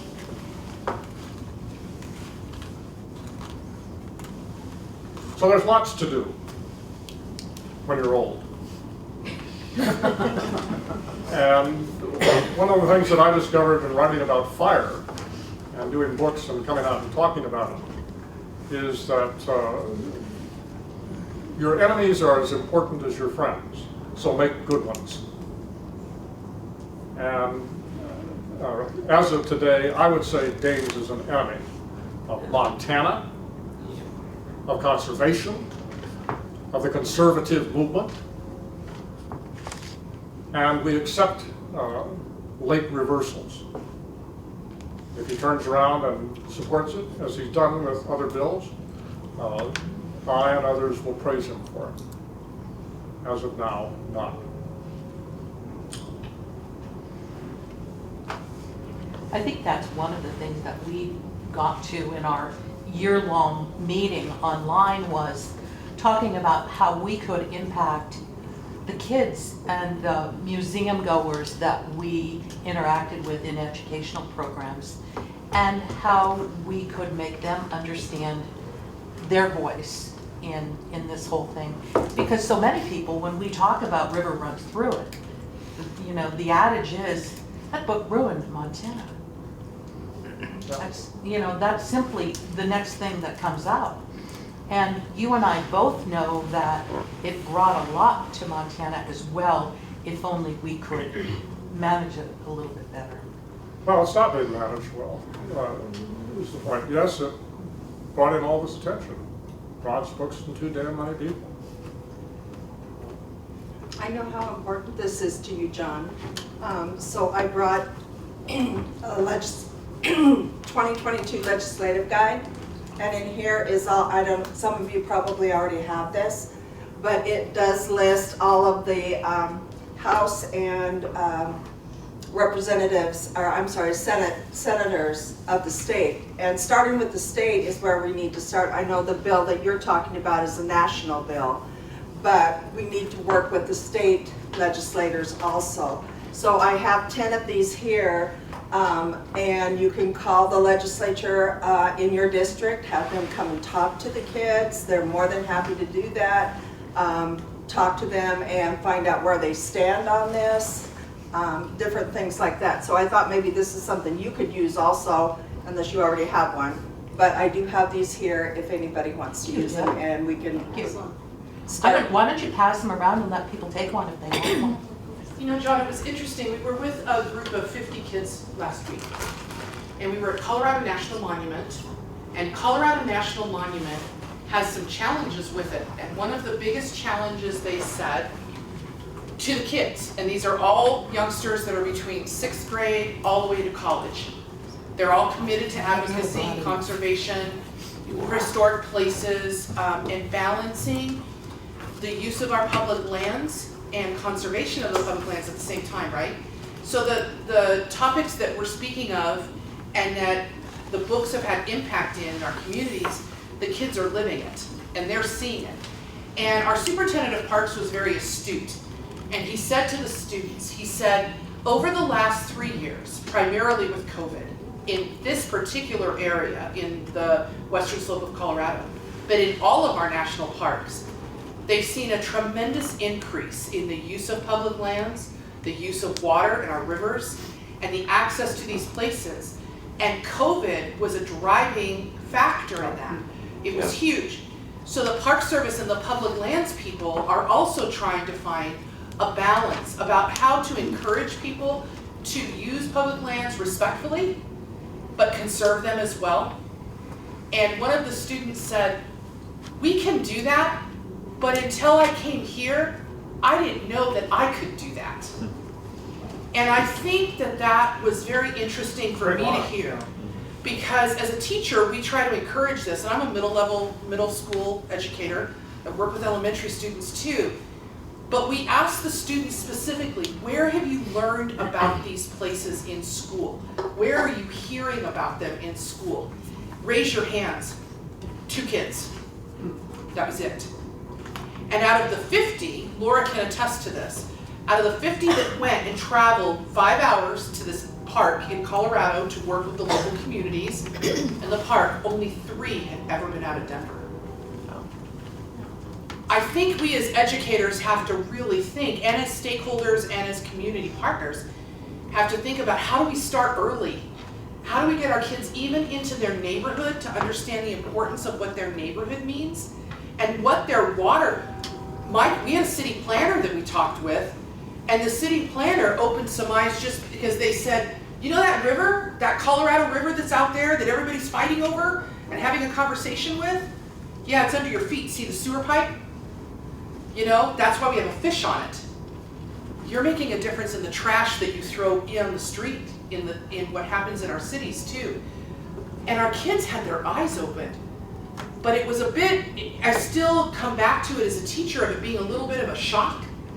They're like, we're trying, but then they're just this blank look. And I think that this legislative work, we saw kids over the last 3 years write a resolution, work for the Restore Our Parks Act, work for a national law that was signed to help our national parks, and it was student voice that did it. So I think what you're asking all of us to do, I think we need to tuck it in our back pocket and say, you know, kids can do it, and sometimes they can do it better because they don't have any filter. I've watched a student in the head of the Senate's office in Colorado put a foot in the door and say, sir, you gave us 25 minutes to speak, you've only talked to us for 10 minutes.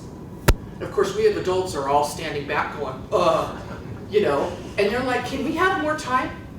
And the senator sat down and listened and finished. I bet you if an adult did that, that conversation wouldn't have continued.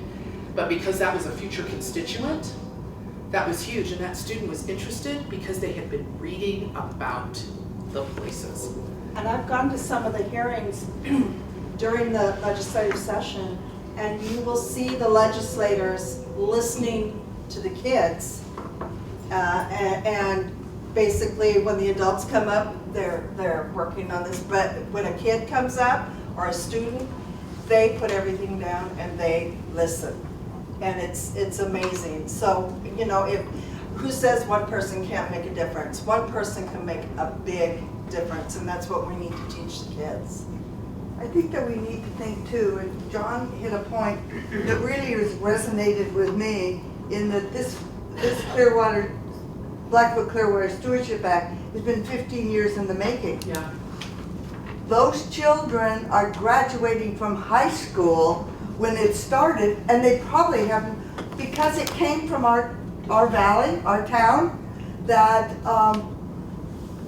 we all know about it as adults. We don't think about that history, but we're not sharing that local history that is viable with our children. And what we should be doing is going back, and in the 4th grade, you have this unit on the Clearwater. So every year, they get that renewal of the thing, and it keeps it to the forefront, because most people do not know that that act was a consolidation of timber people, recreation people, ranchers, farmers, recreations, outfitters.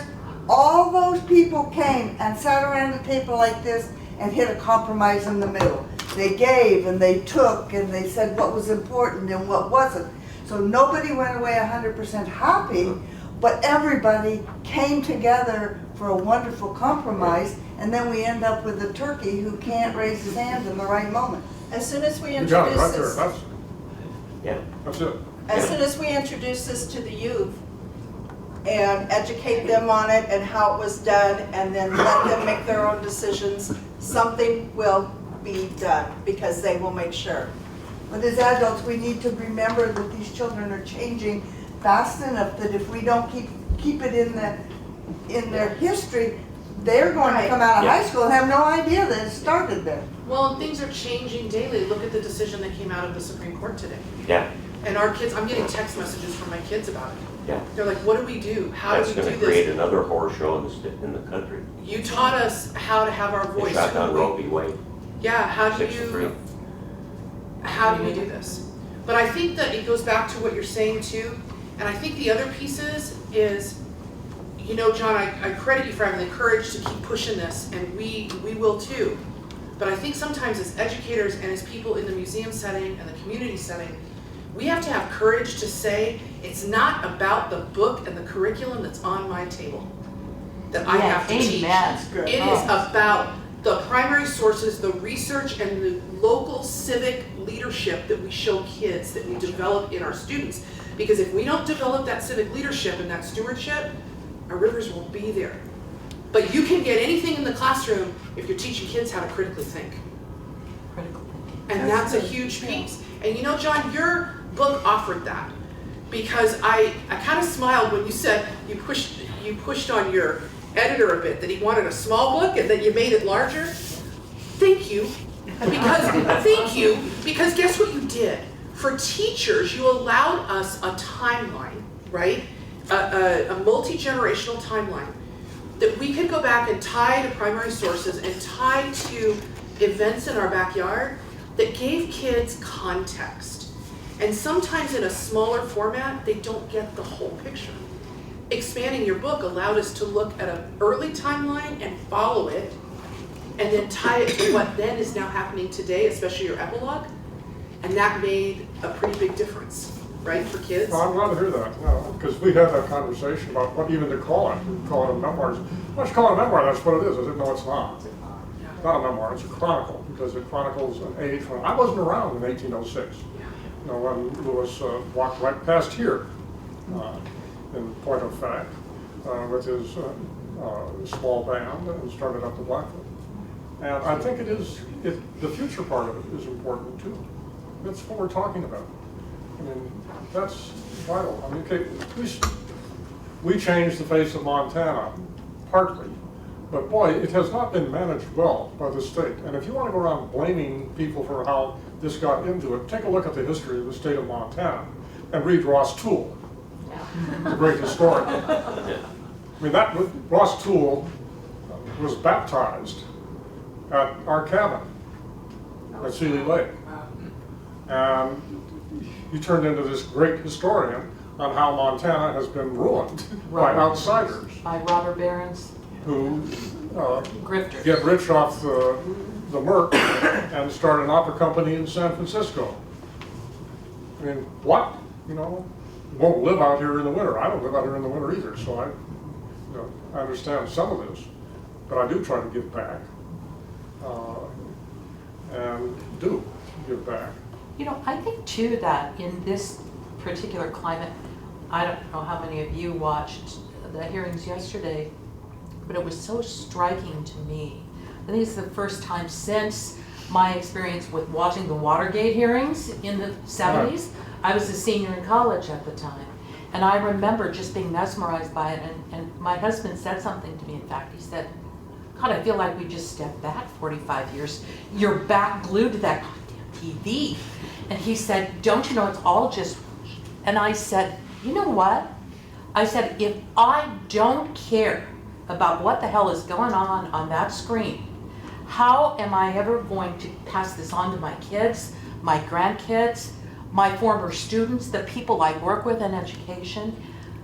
However you fall, you have to have a voice if you want to protect the public lands of Montana. And it's huge to me. I told John this for years. It's why I'm friends with John. He and I have that common bond. We want to protect Montana. Things beyond Montana. Of You know, course, John, that's- we're no, I more know you said provincial. that, But I really yes, have of to course. state that, because, you know, John, your book is here in Montana, but it transcends the West. Everything, yeah.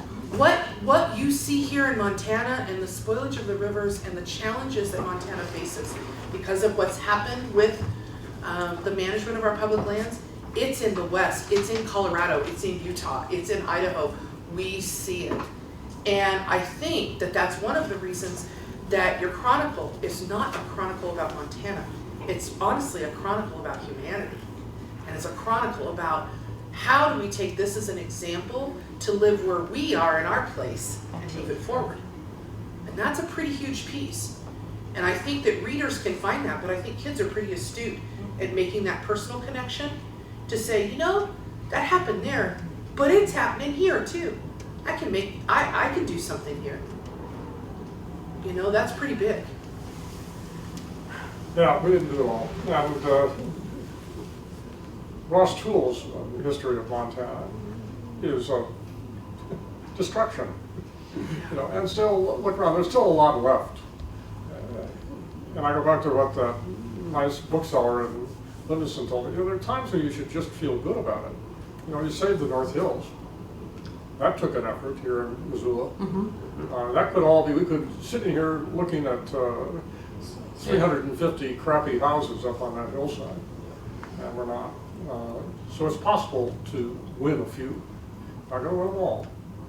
And that Blackfoot Clearwater did come out of a long process that involved a lot of industries, and there's a timber provision in it.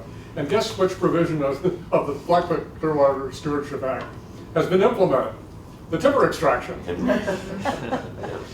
which is fine. I mean, we could talk about that a lot, about fire and timber and the need for a viable, vibrant timber industry for a variety of reasons. But that would get us. You know, John, I'd love to talk about, Danes is always talking about he wants the trade-off. He wants a trade-off. If he's going to sign that, what would we offer him?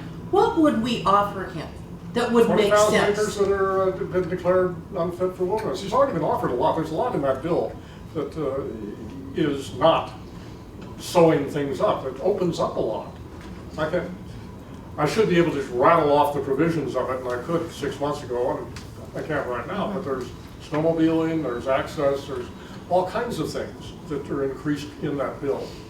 You know, what does he mean by trade-offs? We shouldn't be playing his game. Well, he's What not going to what trade do we off. have to offer him? No, hold it. No.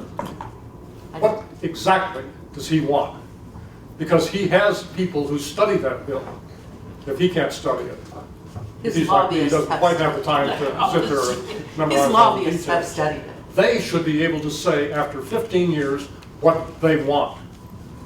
If you sit there and say, well, you guys come up with more stuff as trade-offs, then you're at the end of a rope and he's jerking the rope. And it's not like that. It's the other way around. You've had enough time, say what you want. And when you can't say what you want, which he can't, he's not defined it. Needs to be fired. At one point he did. He said he wanted 300,000 acres taken out of wilderness study, and that flunked in polling, so he doesn't say that anymore. But you got to go back, you can get this stuff online now, and look at that November hearing, when he's asked, are you for this or against it? And it's the damnedest handful of mush, I want something, why can't you say what you want? Well, I'll be studying this to see what I'm, You know, maybe we should. baloney. Maybe we should organize a children's march up from Montana on Dane's office. No, I think that's a reasonable question. Say what you want.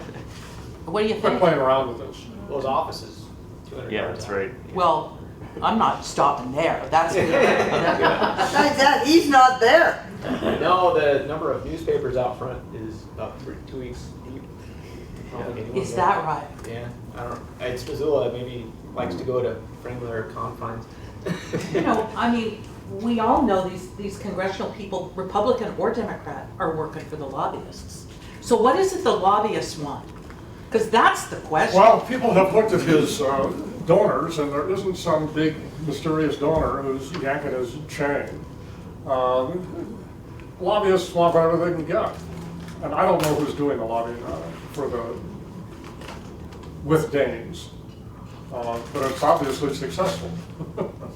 But he does have this record of turning around right at the end. I know you expected that you would be singing a different tune today. I was hoping to be able to say that they had gone to markup. Once you go to markup, your vote is pretty much sure. Not absolute, but pretty much. Have you offered yourself up to Tester? I have a cordial relationship with Senator Tester, but I basically have a more cordial relationship with myself. I'm not gonna, I like him. I think he does a lot for the state of Montana. I mean, in terms of lobbying for this bill, that's all I'm saying. No, this is what I do. I mean, I know. and Stir the pot. yeah, He's such a that's troublemaker. enough. Yeah, I thought my writing career was over when with Home Waters, and I've been working for 8 years on a book with a partner about a fire, the Yarnell Hill Fire. It killed 19 members of the Grand Mountain Hotshots. And that partnership fell apart at the beginning of this year, and should have, and I don't regret it falling apart. But we've done an enormous amount of work, and we both felt sad about losing the whole thing. But I thought, that's it, I'm done. I'll go around and do things like this, but it isn't as easy to write as it once was. And I think after I've got another couple of years left, but I think after that, you really should put the pen down, give it a break. I've been doing this for 60 years. Is anybody going to continue the Yarnell story? The Yarnell story? Yeah, 2 things have happened. One is that I have an analysis of Yarnell, tying it to the South Canyon Fire of 1994, about how decisions are made on fatal fires. And that's one reason the partnership broke up, is that my partner and I didn't agree on this. So it's all mine. I don't have to worry about shared rights. And I got a call from the fire lab here in Missoula. They have a cadre now of people who do fatal fire investigations. They want to talk to me about how you do them. And so I got into a conversation about that, and I invited them to come up to the cabin. They were there earlier this week for a lunch. And we're working together, which is a wonderful thing for me, and I don't know how wonderful it's going to be for them. They're doing a lot of the right things that really need to be done. And I'll probably record a talk doing this analysis of how decisions were made on both those fires and how you can improve that through procedures and through having better fire fatality investigations. And we see eye to eye on this. We came to the same conclusions independently. And I told them when I first talked to them, I said, you guys have got to start going back and taking these transcripts and reports and showing them to people who were involved in this before you put them out. Or they're going to continue to blow up in your face, and people like me are going to cut your throat for it. And that has happened over and over and over again, just shoddy investigative techniques. And there's a reason for it. They don't have time. You know, the person in charge is somebody who's got a big job somewhere else. He wants to, or she wants to get out of there and go back to their job because stuff's piling up on their desk. Limited time, and so we do the one time where it's recorded, we have the truth there, and you don't necessarily. So they had already figured that out, and now they take the transcript and go back, and if there's a contradiction, they present the contradiction, and they'll try to resolve all these things. And then they have another group of Solons, of wise people who look at all these results and try to synthesize it. And it's a big process that they're putting together. So that's wonderful. And in decision-making on a fire, I think everybody here has had some wildland fire experience, some of you more than others. It's a military situation. It has to be. And you're dealing with very aggressive people, so that when you give an order, it has to be obeyed quickly. Drop your tools and run, for example. But there isn't a lot of time for kumbaya. And what happens on South Canyon, what happened on South Canyon and Yarnell, is that decisions came that were unavoidable in a way, because they were plans to fight the fire in both cases. A lot of differences, time of day, the stature of the supervisor, yada yada. But the only thing that the crews had that was to offer in a contrary way was nothing. Don't fight the fire. And for firefighters, that's an impossible situation. You've got to fight the fire. So what I told them, what they knew anyway and were working on, is that you have to come up with plan B that is accepted by everybody ahead of time. And plan B is, we will re-engage the fire when certain things have happened. We will pause. I don't know how they're going to word it. But the lesson that came out of South Canyon was there are times you just say no. And that's not enough. Just say no is a refusal. It's a challenge to authority, and it can get you fired. It can get you fired off the fire, it can get you a lousy reputation. It's not enough. So we're working on that, they're working on it, doing great stuff over there.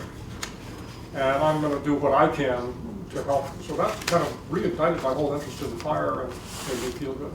You're going to work with us too if we do phase 2 of Home Water, right? Absolutely. And that's where we're going to start writing the grants next week, the grant proposals to do. Yeah, phase this is 2. fun. I mean, this is, and it isn't writing a book. I don't want to write a book. I don't want to write another book. I've written 6.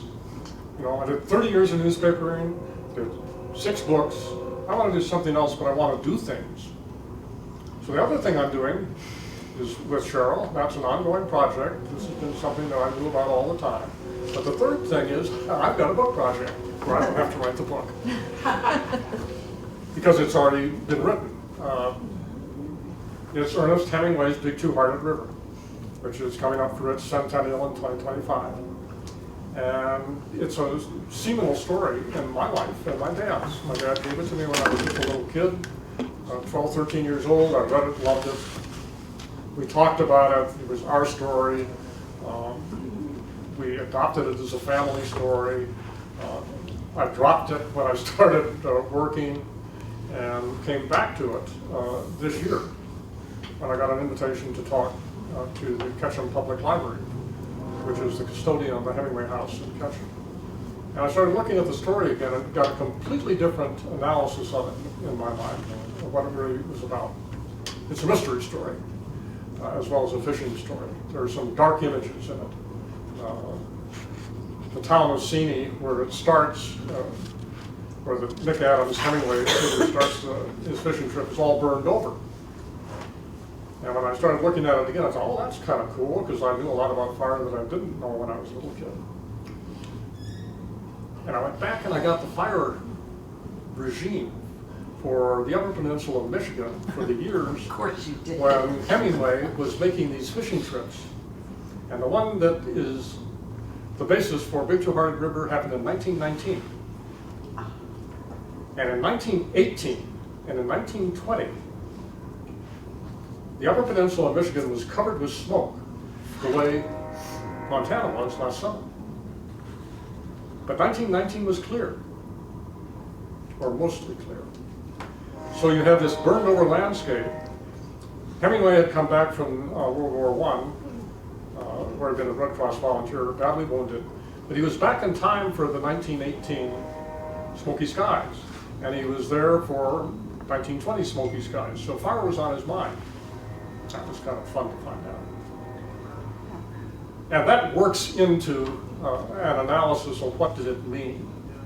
And it's a big academic dispute. I won't go into it because it goes on forever.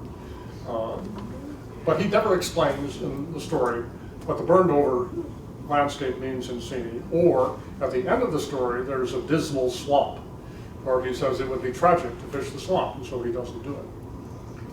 Why is there a tragic swamp in there? Why is Seney burned over when in fact Seney was never burned over in those days? The Seney fire of 1976 burned the swamp, which is in Big Two-Hearted River. And so I was fiddling around on eBay and found the Seney fire, end of the fire report by the guys who fought it.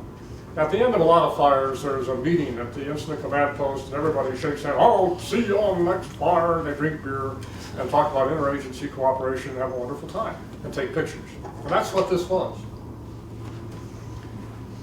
It was a memento pamphlet, and the guy wanted $47 for it. And I looked at it and said, no one in history is going to pay $47 for this thing. It's probably been there on eBay for years. It wasn't an auction. That was buy it or make an offer. So I said, I could really screw this guy and offer $25 and get it. He said, I'm not going to do that. I'm going to knock $5 off the price for shipping and send him $42.50, and I'll bet he takes it. And he did. So I got the thing, and I figured this is nothing. Reading through the Seney report, and Seney, the town, is there.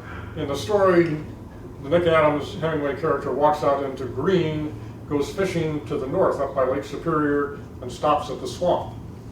Okay, in 1976, the swamp burned. At the end of this cheery little memento with pictures with faded faces, you can't tell who they are, but there's a cut line, and is this statement by the fire boss.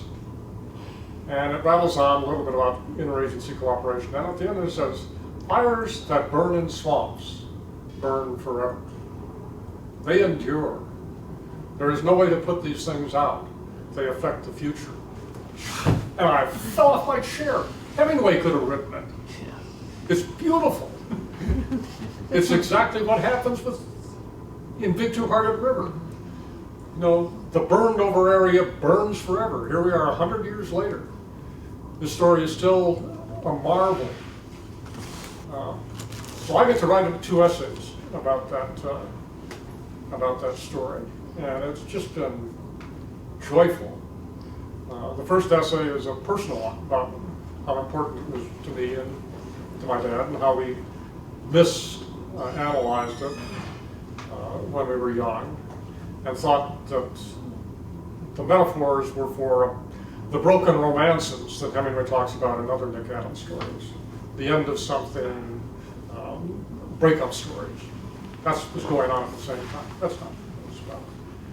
And the other story is just the other essay is just a straightforward analysis of it. So I've got a lot to do, and that's fun. Well, tell them what you're going to do with Maggie. Well, I got permission from my editor to talk to Maggie about the one I'm doing with HarperCollins. Because it's a little touchy, we don't want the publishing world to know about it. Because Tell them who Maggie is. Tell them who Maggie is. Well, Maggie Doherty's a very, very fine writer. who is freelance in the Flathead country and works for the Flathead Beacon a lot. And she wrote a review of Home Waters. And Cheryl knows her and got in touch with her. I showed it to my editor and I showed it to my wife. And they both looked and said, that may be the best review that anybody's done. And it came just a couple of months ago, Yeah. a year later. Yeah, It was a year like, later. it showed up on Facebook and I went, whoa. Yeah, Yeah. just now. Yeah. I mean, she doesn't get, it's the Flathead Beacon, I mean, it doesn't get picked up by the New York Times, but it's, the woman can really write. Well, she has a lot of heart. Yeah, her heart's in the right place, but the writing is very, very graceful. Well, Anyway. she's fond of Upper Michigan, that's where she is. She'd be here today if she could. Well, Yeah. she was up at the cabin doing an interview. She wants to do a profile, and we started talking. Right, I'm so full of the Hemingway stuff right now that I just blab it out, and because I've written both those essays, the tops of them, while I've been up at the cabin. That's what I do in the morning, and I'm just no. She has a cabin in the Upper Peninsula of Michigan. Her first question to me when she sat down was, "What does it mean to have a cabin in the woods?" And I've been thinking about it ever since. And what it means, because Hemingway had one at Lake Walloon, they had the Hemingway family cabin. We had the Seeley Lake cabin, it almost had the same effect in both cases. He wasn't very interested in Oak Park, which is where the family lived. I'm not saying I'm disinterested in Hyde Park or around the University of Chicago, but I have certainly moved well beyond it. And a cabin in the woods means you have the possibility of an alternative lifestyle to the one that is the working lifestyle of your family. Hemingway's father was a doctor in Oak Park, and a prominent one. My dad was a professor of English. My mother was an administrator at the University of Chicago hospitals. We had a very strong urban life. Hemingway didn't like his urban life. I didn't like mine. I wanted to live out here. I have found a way of putting urban and rural together that works for me, but it's taken a lifetime to do it. So that question was really good. You know, it sounds, again, things that sound simple can often set you off. You have a total chance at something very different from what you're stuck in most of the time. And if it's outdoorsy and you're outdoorsy, you can have a totally different kind of life. Everybody did. I have. Good question. Anyway, she's full of those kinds of questions. I have so many more questions I want to ask her. So it gave me goosebumps when you're talking about Dismal Swamp and Hemingway. But Bud Moore, we talked a little bit about Bud Moore. So when Bud was in Washington, D.C., he canoed a lot. His interest in fire and swamps and the Dismal Swamp. And he canoed the Dismal Swamp because it burned. That's right. Yeah. And he was so interested in that. And he talked to your father about that. They had many conversations about Hemingway and his writing. Did he talk about that too? I don't know if he, I can't. Is that, did he talk into the recorder about that? I know. I'll have to listen to it though. I think I've gotten it transcribed most of the stories. The whole thing about Hemingway, and my dad taught Hemingway from time to time. And there's that story in Home Waters about Old Man on the Sea, but he also taught the stories. Yeah. But the thing about Big Two-Hearted River is we blew it the first time around. We thought it was because of Nick Adams' failed romances. And the biographical material started coming out, and it turns out Hemingway used these girls' names. I mean, they're real romances. One of them was with the nurse who nursed him in Italy after he got shot up, and Agnes von Karowski, and she dumped him. Good. That story. That's the best That one. story He deserved it. is called A Very Short Story, and it is a page and a half. Then he came back to the United States and he met this girl, Marjorie Bump. I swear to God. You can't make up a name like That's that. a name. I read it and I said, that's got to be a typo, but that's her real honest to God name, Marjorie Bump. And there are two stories about Marjorie, long ones, very good ones, because he dumped her. Young or something, and 3-day blow. So we read those stories and said, well, that's what's eating on Nick in Big Two-Hearted River, because he goes into a lot of angst in the other stories about, oh, it was so hard to break up with Marjorie and so on. John, is HarperCollins going to publish those essays as No, essays or what? the essays are going to be in a book of essays. Let's see if I get this right. Kansas University Press or University of Kansas Press. It's got a funny way of saying who they are, but that's what it is. The University of Kansas has a press, and a guy's in a process of putting together a book of essays about Big Two-Hearted River. And I've talked to him about it. I'm doing this personal one for him. I told him, I said, you got all these big heavy hitters, academic heavy hitters talking about this. You don't need me chiming in on that. But I can tell you about how this affected my family, because the river runs through it, and Big Two-Hearted River are often compared. Wallace Stegner did a comparison. When I was in Livingston, a guy came up to me afterward because I babbled stuff about Hemingway. I can't stop myself. He said, it's funny you did that. He said, I almost fell off my chair. He said, I'm delivering a talk at the International Hemingway Symposium in Cook City at the end of July about the similarities between A River Runs Through It and Big Two-Hearted River. So please send me a copy, I said. This is a thing. So that's the University of Kansas one. HarperCollins and I are doing something very different that I don't want to describe in too much detail because I'm not supposed to. But it is, we're friends. Starts with a long essay. Well, actually, it isn't very long, it's 2,000 words. Just on the whole publishing history, why this thing is around 100 years later. If you're Hemingway people, you remember Big Two-Hearted River. How many people here, don't raise hands, but just think, how many people remember Big Two-Hearted River? Now, how many of you remember cross-country snow? Nobody. What do they have in common? They're both sports stories. Big Two-Hearted River describes fishing, which is why I loved it, because it puts you right there. It felt like what I felt like when I fished. And that's why I fell in love with it and why I wanted to be a writer. I thought it looked so easy to do. That's what I'm going to do with my life. And I've spent 60 years trying to figure out how to do it. It's not easy. Well and good. Where was I going with that? Something about snow. You were going to tell it. You were going to tell us what Cross-country snow HarperCollins is a sports story about skiing. And it tells in the same detail that Big Two-Hearted River does about fishing, all about skiing. It has two characters in it, the Nick Adams-like character and a buddy, and they have a dialogue. Big Two-Hearted River doesn't have that. There's one guy who has one spoken line in the whole story, and it startles him. You know, when you're off on your own, you say something out loud, that's it. But here in cross-country snow, you have the advantage of two characters who can talk back and forth. You have a sport that is more popular. Probably more people ski than fish. And nobody remembers it. So what's the difference? That's the point. That's what Big Two-Hearted River has. That a simple sports story about a couple of jerky expats who probably were trust fund babies sitting around talking about how they'd really like to put backpacks on their back and go into Switzerland for the rest of their lives and avoid adult responsibility. And nobody cares or remembers.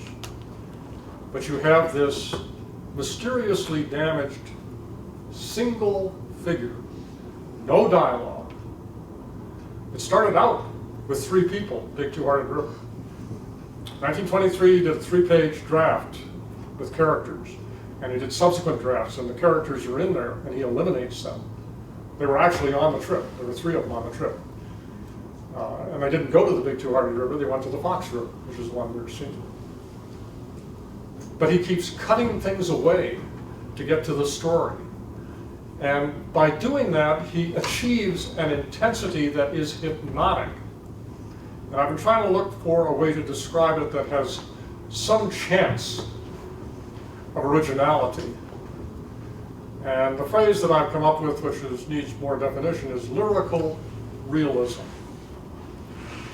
That he takes the detailed, the hyper-detailed stuff of making a camp and cooking and fishing and hiking. It's all hyper-detailed. And he makes it luminous in a kind of lyrical way. Lyric poetry is a knowable form, identifiable form. This isn't that, but it has this lyric quality. F. Scott Fitzgerald, who wouldn't know the tip of a rod from the butt of a rod, read Big Two-Hearted River before it was published and said that this is one of the most beautiful pieces of English prose I've ever read. Why? Why is it like that? That's why it's lasted 100 years. So our original analysis was that it was broken love affairs. There's a whole volume of analytic material about these two big metaphors, the burned over area and a swamp. And you can kind of take your pick. When you put the Nick Adams stories all together in chronological order that they happen to Nick. Nick is the closest figure to Ernest Hemingway of all the semi-autobiographical figures he ever made. Nick Adams is Ernest Hemingway. You find out that there is a story called The Way You'll Never Be about Nick Adams returning to the front in Italy after being wounded and having an episode of post-traumatic stress disorder. When I read that as a kid, I really didn't like it because it's very distressful. And when I read it as an adult, I thought it was one of the most best stories he's ever done. The description of PTSD nails it. That's what it's like. And if you've ever come close to it, you'll feel goosebumps when you read that. So that became the governing analysis. Nick was suffering from PTSD, went fishing to get rid of it, and ended with a degree of restoration because the story is more or less optimistic, Big Two-Hearted River. That there was the counter to that. No. Big Two-Hearted River's explanation is in part 3, which was thrown away by Hemingway. Part 3 is all about Nick Adams musing about being a great writer, what it's going to take to be a great writer, and it names people left and right and center. Cezanne, Ezra Pound, he hauls in all kinds of people.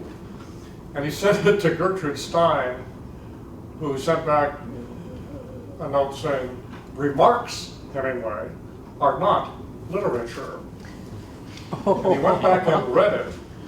And there are 2 letters, one which he calls it crap, and the other one which is a stronger word for the same element. And he threw it out. And if he'd included that, we wouldn't be talking about the story, because it's absolutely awful. It is narcissistic, self-indulgent, all the way through. It's Hemingway at his absolute worst. And he figured it out, and he got rid of it. I think the interpretation of it includes what Hemingway talked about. And people discount that. But in 3 cases, he said, this is a story about a boy who came back from the war. And when you look at what he experienced in the war, it wasn't just his severe wounding and his heroics at that time. He also began to understand about love. And the broken love affairs are part of that, but only part of it, because there were other love elements prior to Big Two-Hearted River where he observed it.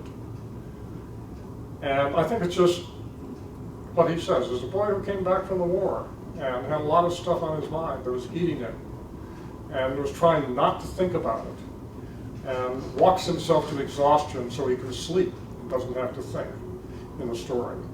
And it's lyrical realism that is still today infectious and evocative. And I think the best story he ever wrote. I hope you will all show up at 4 on Sunday, if not before, to hear John talk more. at the Wilma. Sorry, you didn't get arrested for 24 hours anyway.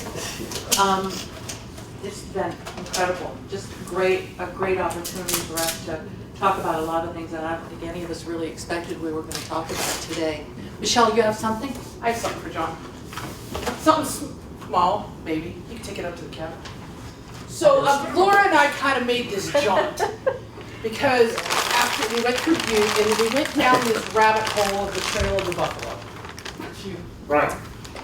And we tried to have a map printed by the Library of Congress team, and we couldn't find it. So then they said, we contacted somebody up at UTEC, Montana. She's like, oh honey, just come up and get one. That was the answer. So we want to give you a copy today. Oh, really? This is the route and the campsites of Lewis and Clark in Montana by geologists. Wow. And you always talk about the story trees. Well, Bergantino, he really knows his stuff. Yes, he does. And this is your copy of this map. Oh, gosh. It's got beautiful annotations with it and some photos. We were lucky enough to go with John out on the river and hear about the landscape and the geology of this. And so we knew this would maybe special for you, and we wanted to give you a quick thank you, and you can take it, study it, and do some research. How's that? Oh, this is absolutely marvelous. So, John, we'll get she'll turn it around because you haven't. download this sucker online and There you call go. So me now and you say, guys "You can won't see believe it, what I and we found have out." another copy you guys can look Yeah, at. we'll get a chance to work You'll with get a it chance to today. work with So it, this is but something you can get? John, you can spend an hour on this map and more. From Honey and Butte. So, That's something Very, that very. my can't find it. And I gotta ask you a question. Laura and I a couple of years ago were down at the Hemingway House. Did you go to the Hemingway House? I You're am going to going. be at the Hemingway House at the end of September as writer in residence. Oh, yay! That's fantastic. Road trip, We have some places for you to eat. I wonder if they'll let you in the pool or if Oh, if you the gotta kids ask. have cats will The pools? Tell me, you've got to ask to walk from his house through the walkway to his writing cabin on site and ask to write something in that space. Yeah. You need to do it, sir. I'll do it. Yes. So, there you go, something fun. Can we ask you for a favor before you leave? Sure. And you're welcome to hang out. Can we get a group picture out here with fish so that we can send it back to the team in Washington, D.C. because they send their regards to you too. So, y'all need to get up and stretch and come on, let's get a picture. And John, thank you very much. Thank you. All of you. It's the best. Bravo for